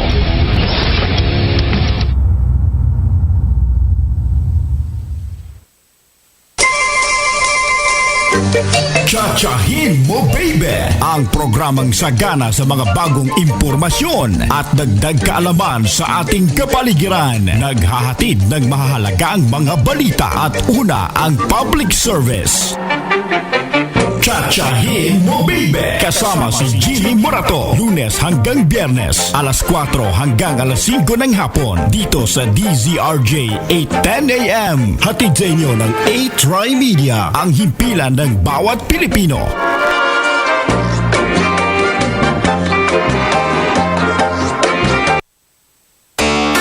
Pag-asenso sa negosyo, pag-aralan at matutunan sa negosyo ni Carancio. Mga latest update sa merkado, mga kaalaman sa pagdinegosyo mula sa mga eksperto at maging job openings, alamin.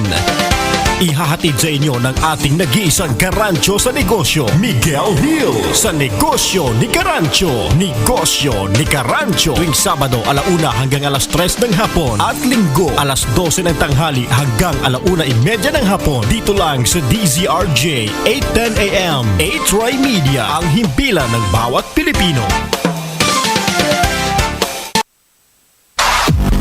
Ang sandigan ng mga nangangailangan, tiwala sa kabataan, karamay sa pagbabagong buhay. Sa anumang laban, ito ang inyong kasangga. Kasangga mo ang langit. Kasangga mo ang langit. Kasama si Ray Langit. Lunes hanggang Biyernes, alas 10 hanggang alas 11 ng umaga sa DZRJ 810 AM. A-Tri Media, ang himpilan ng bawat Pilipino.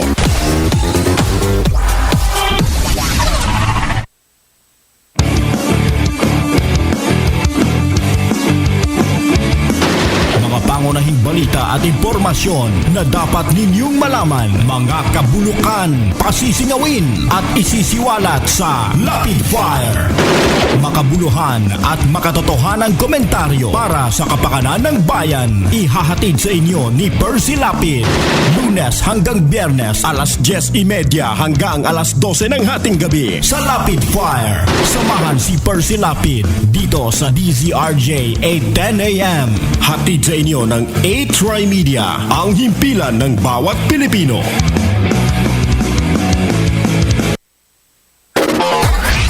Mga pangunahin at umarangkadang balita, mga pinakahuling kaganapan, ihahatid sa inyo ni Angelo Almonte. Lunes hanggang Biyernes, alas 3:30 hanggang alas 4 ng hapon sa Balitang Balita. Balitang Balita, dito lang sa DZRJ 810 AM. A-Tri Media, ang himpilan ng bawat Pilipino.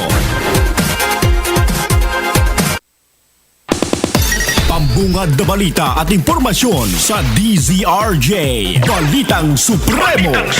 Mga balitang sing-init ng kape at pandesal sa umaga, ihahatid ni Supremo Joey Falcon. Alas 5 hanggang alas 6 ng umaga, Lunes hanggang Biyernes, Balitang Supremo. Dito lang sa DZRJ 810 AM. Hatid sa inyo ng A-Tri Media, ang himpilan ng bawat Pilipino. This program is brought to you by A-Tri Media Pro Incorporated. Advance Happy Independence Day, mga classmates. Today is June 10, 2017, and we are on our School of Life Independence Day special together with Teacher Antonio or Teacher Tony, and of course our guest today, Sir Kaloy Palad. Sir, we were talking about off-air on the concept of our independence, and you were sharing earlier to Teacher Tony something that is not really known about the document, the actual document when the Philippine independence was sealed. Okay, what was it about again, sir? Okay, yung Philippine Declaration of Independence, yung act that was actually read on June 12, 1898, okay, actually contains this paragraph, which is never mentioned in books Aha. kasi baka ma-shock o maskandal ang Yes, mga yes, tao. yes. Nakalagay dito sa dokumento, ito yung actual na portion where we declared independence in 1898. Having as witness to the rectitude or to the righteousness of our intentions, the supreme judge of the universe, and under the protection of the powerful and humanitarian nation, the United States of America, we do hereby proclaim and declare solemnly in the name and the authority of the people of the Philippine Islands that they are and have the right to be free and independent, that they have ceased to have allegiance to the crown of Spain, that all political ties between them are completely severed and annulled, and that, like other free and independent states, they enjoy the full power to make war and peace, conclude commercial treaties, enter into alliances, regulate commerce, and do all other acts and things which an independent state has the right to do. Okay, two elements. First and foremost, Himayin na natin, himayin natin. We're declaring independence here from Spain. But we also put ourselves under the protection of the United States. In any measure of independence, pag dineclare mo ang sarili mo na protectorate ng isang bansa, hindi full independence yan. Okay?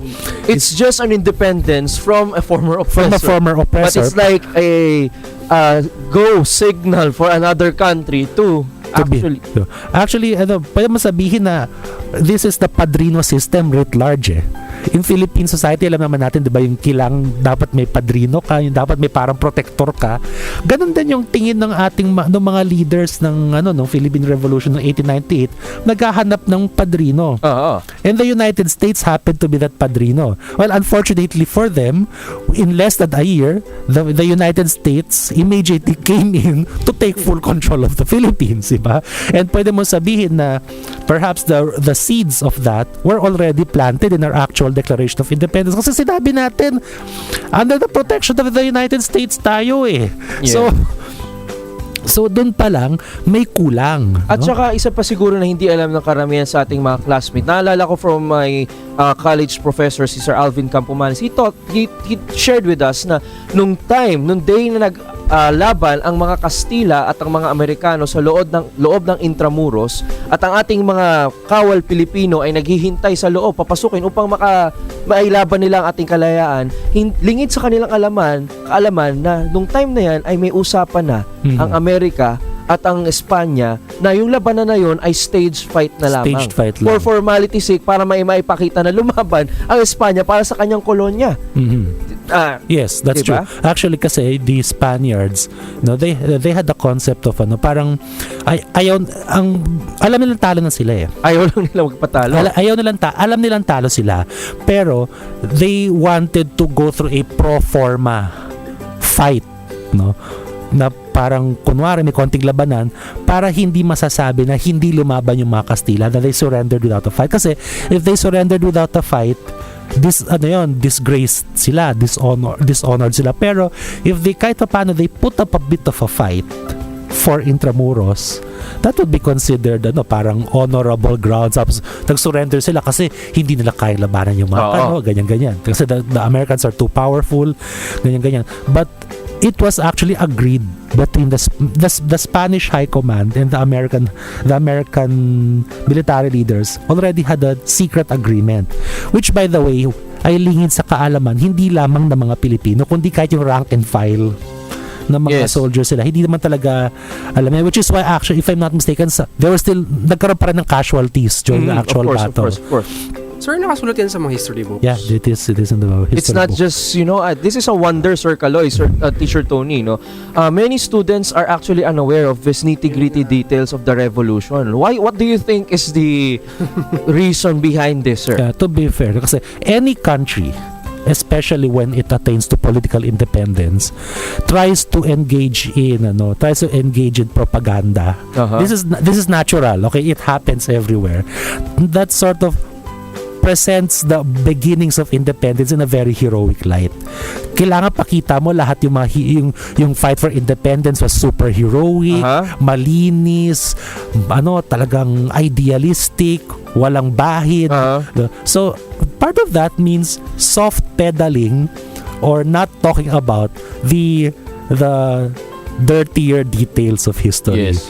And Whitewashing, parang kumbaga. whitewashing. And usually it's left to future generations to find out yung more realistic details. Ano ba talaga yung nangyari? Yes. Okay. But coming back to the Declaration of Independence, may isa pa akong point na napansin dito when I read this. Very napaka external nung kanilang definition ng independence dito. The Philippine elite that led the Philippine Revolution, yung mga ilustrado class, di ba? Para sa kanila, independence meant being like other countries, enjoying the full power to make war and peace, concluding treaties with other countries, entering into alliances with other countries, yung regulating commerce. So it's about transactions with other countries. So we want to be free to transact with other countries. Not necessarily a sovereignty or meaning to say a freedom to govern itself. Is that what you're saying? There's something lacking. Okay, what is that? It's not about the rights of the citizens of the Philippines. Exactly. I-compare natin to to what is probably the model Declaration of Independence, which is actually the U.S. Declaration of July 4, Independence. 1776. Babasahin ko yung Kahit excerpt lang. Ito. Dito. We hold these truths to be self-evident that all men are created equal, that they are endowed by their Creator with certain unalienable rights. Among these are life, liberty, and pursuit of these happiness. Yes. That to secure these rights, governments are instituted among men, deriving their just powers from the consent of the governed. Okay. Ibig sabihin, Consent of the governed. sa US Declaration of Independence, ang in-emphasize nila, we are making this Declaration of Independence because we want to safeguard the rights of the people, yung life, liberty, and pursuit of happiness ng aming mga tao. Okay. So it's about the people. We want to safeguard our people, therefore we are declaring our independence from Great Britain. So that was the main difference between the Declaration of Independence in the US and in the Philippines. In the Philippines, the emphasis is more on, kasi we want to be able to declare war and peace, we want to have commerce and alliances with other countries. It's pretty much yung, pwede man sabihin, it is, the emphasis is on the external form of freedom. Yung panglabas na anyo. Okay. But not really about yung it's not really about kumbaga, the good of the people, the safeguarding of the people. It's not really there. And in fact, part of the nitty-gritty of Philippine history is the Philippine elite that led the Philippine Revolution did not always care about the rights of yung ordinary na mga pueblo. Yes. Yung mga ordinary na mga tao. That's a reality, ladies and gentlemen. Which in fact is one of the reasons why we lost the war against the Americans. Kasi in many cases, many of the elites, so na-realize na powerful yung mga Amerikano, they simply switched sides. Ay, mas mapoprotektahan namin yung wealth namin under the Americans. Yes. Kaya inyong maalala mga classmates sa pelikulang General Luna, nung mga panahong si General Luna ay sinabihan na ang mga Amerikano ay papasok na sa ating bansa at may mga elitistang Pilipino na parte ng ating unang pamahalaan ay unti-unti nang nag-iisip na makialyansa sa Estados Unidos, nagalit ang General Luna at yun nga ang kanyang signature na hindi ko pwede sabihin yung kanyang pagmumura. Tinanong niya ang kanyang mga kasama rito, if maalala ko ng tama, ang General Emilio Aguinaldo na unang pangulo. Okay, tinanong niya, ano ba ang gusto ninyong unahin? Bayan o inyong sarili? Tandaan ninyo, mayroon tayong mas nakahihigit na kalaban kaysa sa Estados Unidos. Ito ang ating mga sarili. Napaka-strong ng statement na to, Sir Kaloy and Teacher Tony, because it gives the idea na ang mga Pilipino, hindi talaga nila kalaban ang dayuhan at that point. Ang kalaban nila yung sarili nilang greed, selfishness, indifference, and self-interest. Ito ngayon ang tanong ko, no, Teacher Kaloy, Sir Kaloy, 119 years after, do we still have the same disposition?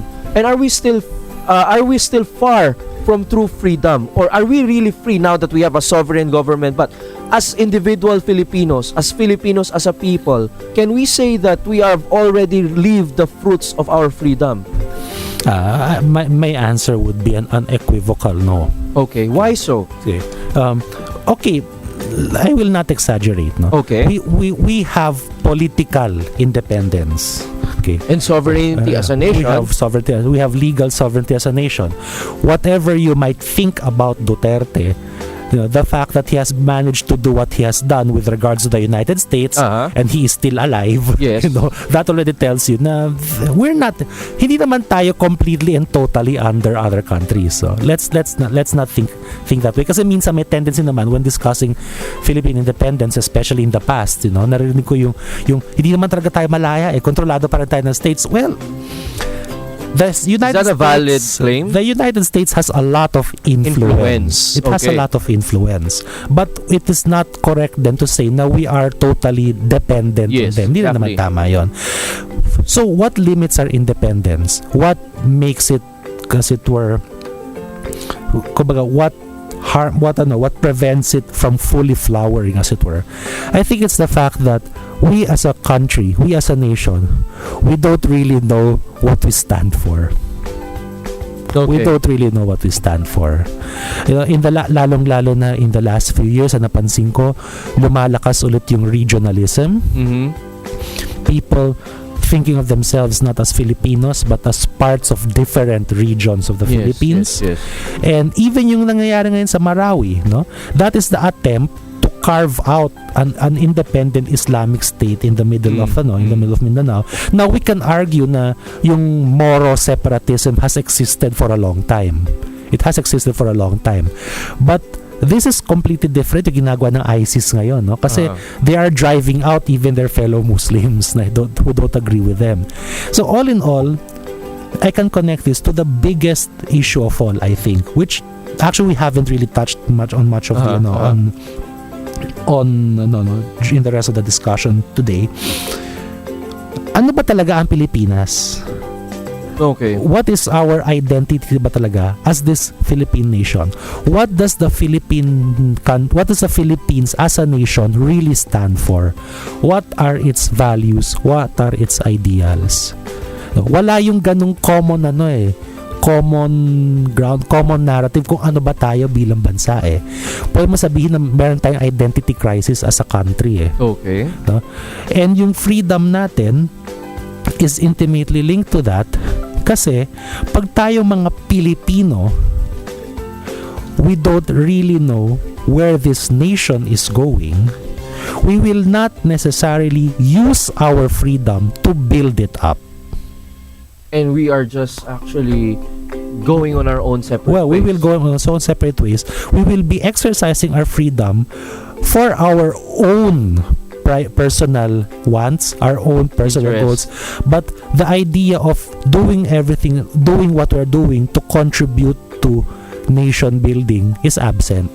Kasi in the first place, we don't really have a concept of what this nation really is or should be. So now, let's go now to the grassroots, Sir Kaloy. What can we do as ordinary citizens to actually, make our freedom worth it, make our independence more meaningful, and together build this nation? Practical ways our classmates can apply wherever they are. Okay. I hope not to irritate our listeners with this, but I'm going to mention 3 things. Okay. And first and foremost, this might sound impractical, but in fact, these are very practical things, as I will explain later. First and foremost, and I'm not saying this simply because I have a minor in history. Okay. Please take the time to learn the history of this country. That is a very specific thing you can do. Learn or relearn the history of this country. Okay. And when I say learn or relearn the history of this country, hindi yung dates lang. Yes. Hindi naman memorize sila ng dates. Know who the heroes are, know who the historical personages are, know what the events are, understand yung forces in our history. Kasi as long as you do not have any grasp kung saan talaga tayo galing bilang isang bansa, neither will we value the things that have come together that we have right now as a Filipinos. I can even connect that, for example, sa religious freedom. Okay, sa religious freedom, yung one of the great conflicts at the heart of Filipino identity has always been the fact na majority Catholic tayo. Majority Catholic tayo, pero meron ding malakas na streak of anti-Catholicism in Philippine history. Yes, Kasi nga, because of the Philippine Revolution against Spain at yung propaganda. Yung propaganda. And so go back to history. Okay, go back to history. And this is very important, This is very important. This is very practical implications. Why? Kasi as we saw in recent one thing I saw in recent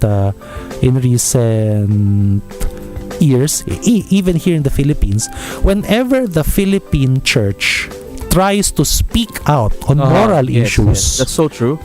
It is not understood by the media and the people as the church exercising its freedom of religion. That's not how it's understood. Instead, it is understood as the church trying to impose its will, its religion on the people. So para bang pang lumalabas ang sama-sama ng simbahan simply for speaking out and exercising its moral mission and exercising authority. its moral mission authority, yes. And one of the reasons behind that is because tayo mga Pilipino, we have this idea coming back from our own misconceptions of history na the church was an evil force nung panahon ng Kastila. Okay? It was an evil force sa panahon ng Kastila. Therefore, it is as if we in the Philippines were still in a struggle against the church. And that is how church and state issues are seen. So actually, parang napaka-abstract, napaka-theoretical, pero may immediate practical, may immediate practical considerations. So number one, let's go back to history. Yes, let's go back. For us to know the implications of this thing. Second, sir. Second. And this might sound again weird, okay? Know your city very well wherever you live in the Philippines. Wow, that's new. Why so? How know your city very briefly. Because if you do not really know your city, its establishments, its monuments, its points of interests, its geography, you will not understand the culture and the spirit of that place. Why is it important, sir, for us to know the culture and spirit of our own city? Kasi, in context of using freedom and celebrating independence. Okay. First and foremost, in celebrating independence, because the Philippines, in addition to being one country, is also a conglomeration of many small communities, regional cultures, diba? One of the reasons why there is this tendency to a destructive regionalism today, nabanggit ko kanina, diba? May regionalism. We don't really think of ourselves as Filipinos. We think of ourselves as Tagalog, Ilocano. May increasing na ganung tendency is because there has also been a tendency to devalue local culture. There has been a tendency to devalue local culture na, for example, PROMD, diba? Ay, pag taga-probinsya ka, you're a bumpkin, you're ignorant, ganyan. Yes. Okay? But so to counteract that, we need to build up yung pride natin in our yung kung saan tayo nanggaling, And in fact, I have friends who are like this, napansin ko kanina we are on live simulcast on DYME Masbate, yes. I have a former classmate who lives in Masbate, and she works in the town of Aroroy, and talagang she keeps promoting everything in her town, all the beautiful things about her town. She keeps promoting it on her Facebook page, So gano'n, But take note, I said three things. So Okay. all these three What's things number should be in conjunction with each other. Okay. So learn the history Of the country, kasi The yan yung nation. national identity. national heritage, our national narrative, okay? Okay. Then there is the know your city, Okay. know your town. Yan yung local. Okay, what about the third one, Okay. sir? For our last, we're almost running out of time, but yes, sir. What's the third? The third is appreciate the richness and values of our local languages. Okay, that's very interesting. Kasi ito very important to ha. Very important to. Bakit? Kasi di ba inisip natin, Tagalog speaker naman ako, nasalita naman ako ng Tagalog ba't ko pa kailangan matutunan yan? Pero ako, aminado ako, for example. Aminado ako, kaya ko magsalita ng Tagalog, pero hindi ko pa kayang magsalita ng malalim na Tagalog. Okay. Although compared to 10 years ago, I'm a lot better. Siguro if you guessed it, if you heard me speak on radio 10 years ago, I'd been speaking in straight English. Yeah, okay. Kasi yun ang talaga, hirap talaga ako sa Tagalog. Okay. Kaya natin nagtatagalog na ako. Kasi I'm really making an effort na matutunan yung language. And hindi lang in a utilitarian sense. I'm trying to understand yung literary riches ng Tagalog. Okay. In fact, I've been trying to read some novels from a century ago. Yung Banag at Sikat, yung mga ganyan. Na-try ko talaga, no? And bakit? Kasi when you reach back sa ating sariling lingwahe, yung riches ng ating language, alam mo, you will learn a lot of values. A lot of values, a lot of spirituality even, ay naka-embed sa ating lingwahe. Okay. And when you read that, dun mo, parang, Mas makikilala ang sarili. mas makikilala mo ang sarili mo. So all these three things, know the history of your country. Okay. Know your city. Know your city. Appreciate your language. All of these taken together, I think, will help us have a firmer sense of national identity. Exactly. And when more Filipinos have a sense of national identity, unti-unti, grassroots effect, the Philippines in turn will have a greater sense of social responsibility. Kasi alam natin where all of us as a people are going. Everything is connected. Yes. Ika nga. Oo. Wow, mga classmates, napakalaman ng ating usapan, ngunit kulang ang ating oras. Teacher Tony, any key takeaways from this today's episode? Very briefly lang, Teacher Tony. Ayun nga, sir, thank you for sharing your thoughts, Yes, sir. sir. Yun nga, it boils down to social responsibility. Yes. As a teacher, challenge para sa atin, sir, no? Kuya Burns, na parang i-inculcate sa mga estudyante natin yung social responsibility nowadays. Especially na ito yung mga taong to, yung mga kabataang ito ay iba ang focus nila sa buhay sa ngayon. So, na-challenge ako today, sir. Yes, Na it's a to be good challenge for us. To be a better teacher, to empower the youth and maging responsible sila sa mga ginagawa nila. Yes. Mga classmates, ating alalahanin that there is a price we pay for freedom, and that is responsibility. Until we learn how to be responsible citizens, our freedom is only in vain. In this year's celebration of our national independence, may we revisit our identity as a Filipino nation. May we come to see each other as brothers and sisters working towards fighting for the common good, the good of everyone regardless of age, regardless of race, region, background, and color. Atin pong alalahanin, mga kaibigan, ang sinabi ni Sir Kaloy that our freedom is our power. But also let us remember that this power should only be used for the good of everyone, but not be abused. Because after all, our freedom has been given to us by God for us to attain our self-perfective end as human persons, and that is to live a perfect life. Not a perfect life here on earth, but to live a life with perfect love, and eventually be with Him in heaven. Mga kaibigan, napakaganda po ng ating usapan. Usapang kalayaan, usapang Independence Day. Sana po makasama namin kayo muli sa ating susunod na lesson sa susunod na Sabado, kung saan pag-uusapan naman natin ang konsepto ng edukasyon at paano nga ba ito makakatulong sa paglaya ng isang bansa. Sa susunod na Sabado, makakasama po natin ang isa sa pinaka hinihintay nating guest sa School of Life Radio, ang isang teacher na nagsimula ng Classroom Under the Bridge upang matulungan ang mga kabataan ng ating bansa na makalaya mula sa kawalang kaalaman. Makakasama rin natin next episode ng iba pa nating mga guests na magtuturo sa atin kung paano magkaroon ng pag-asa sapagkat bandang huli ang lahat ay magiging maayos rin. Maraming salamat sa aking guest ngayon na co-host si Teacher Tony at babalik pa siya definitely. At sayang Sir Kaloy, kinulang tayo sa oras. Maraming salamat Mr. Kaloy Palad. Salamat din. Final thing na lang, if they want to reach you or contact you, saan po nila kayo pwedeng kung gusto nila imbitahan kayo magsalita or kung may organization activities? You know, to be honest, I would prefer that they look for me on Facebook. Okay. Yun ang pinakamadali eh.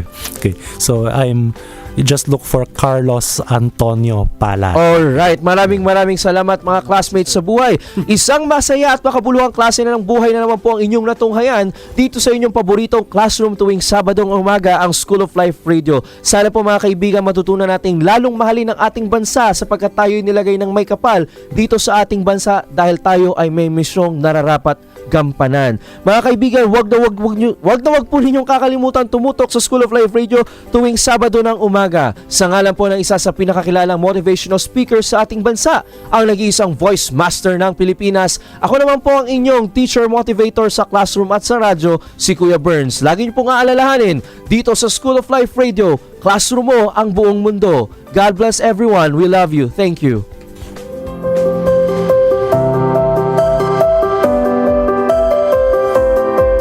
Natunghayan ang isa na namang lesson sa School of Life Radio. Attend ka ulit sa susunod na Sabado ha? Sa favorite mong life subject, School of Life Radio. Dahil classroom mo ang buong mundo.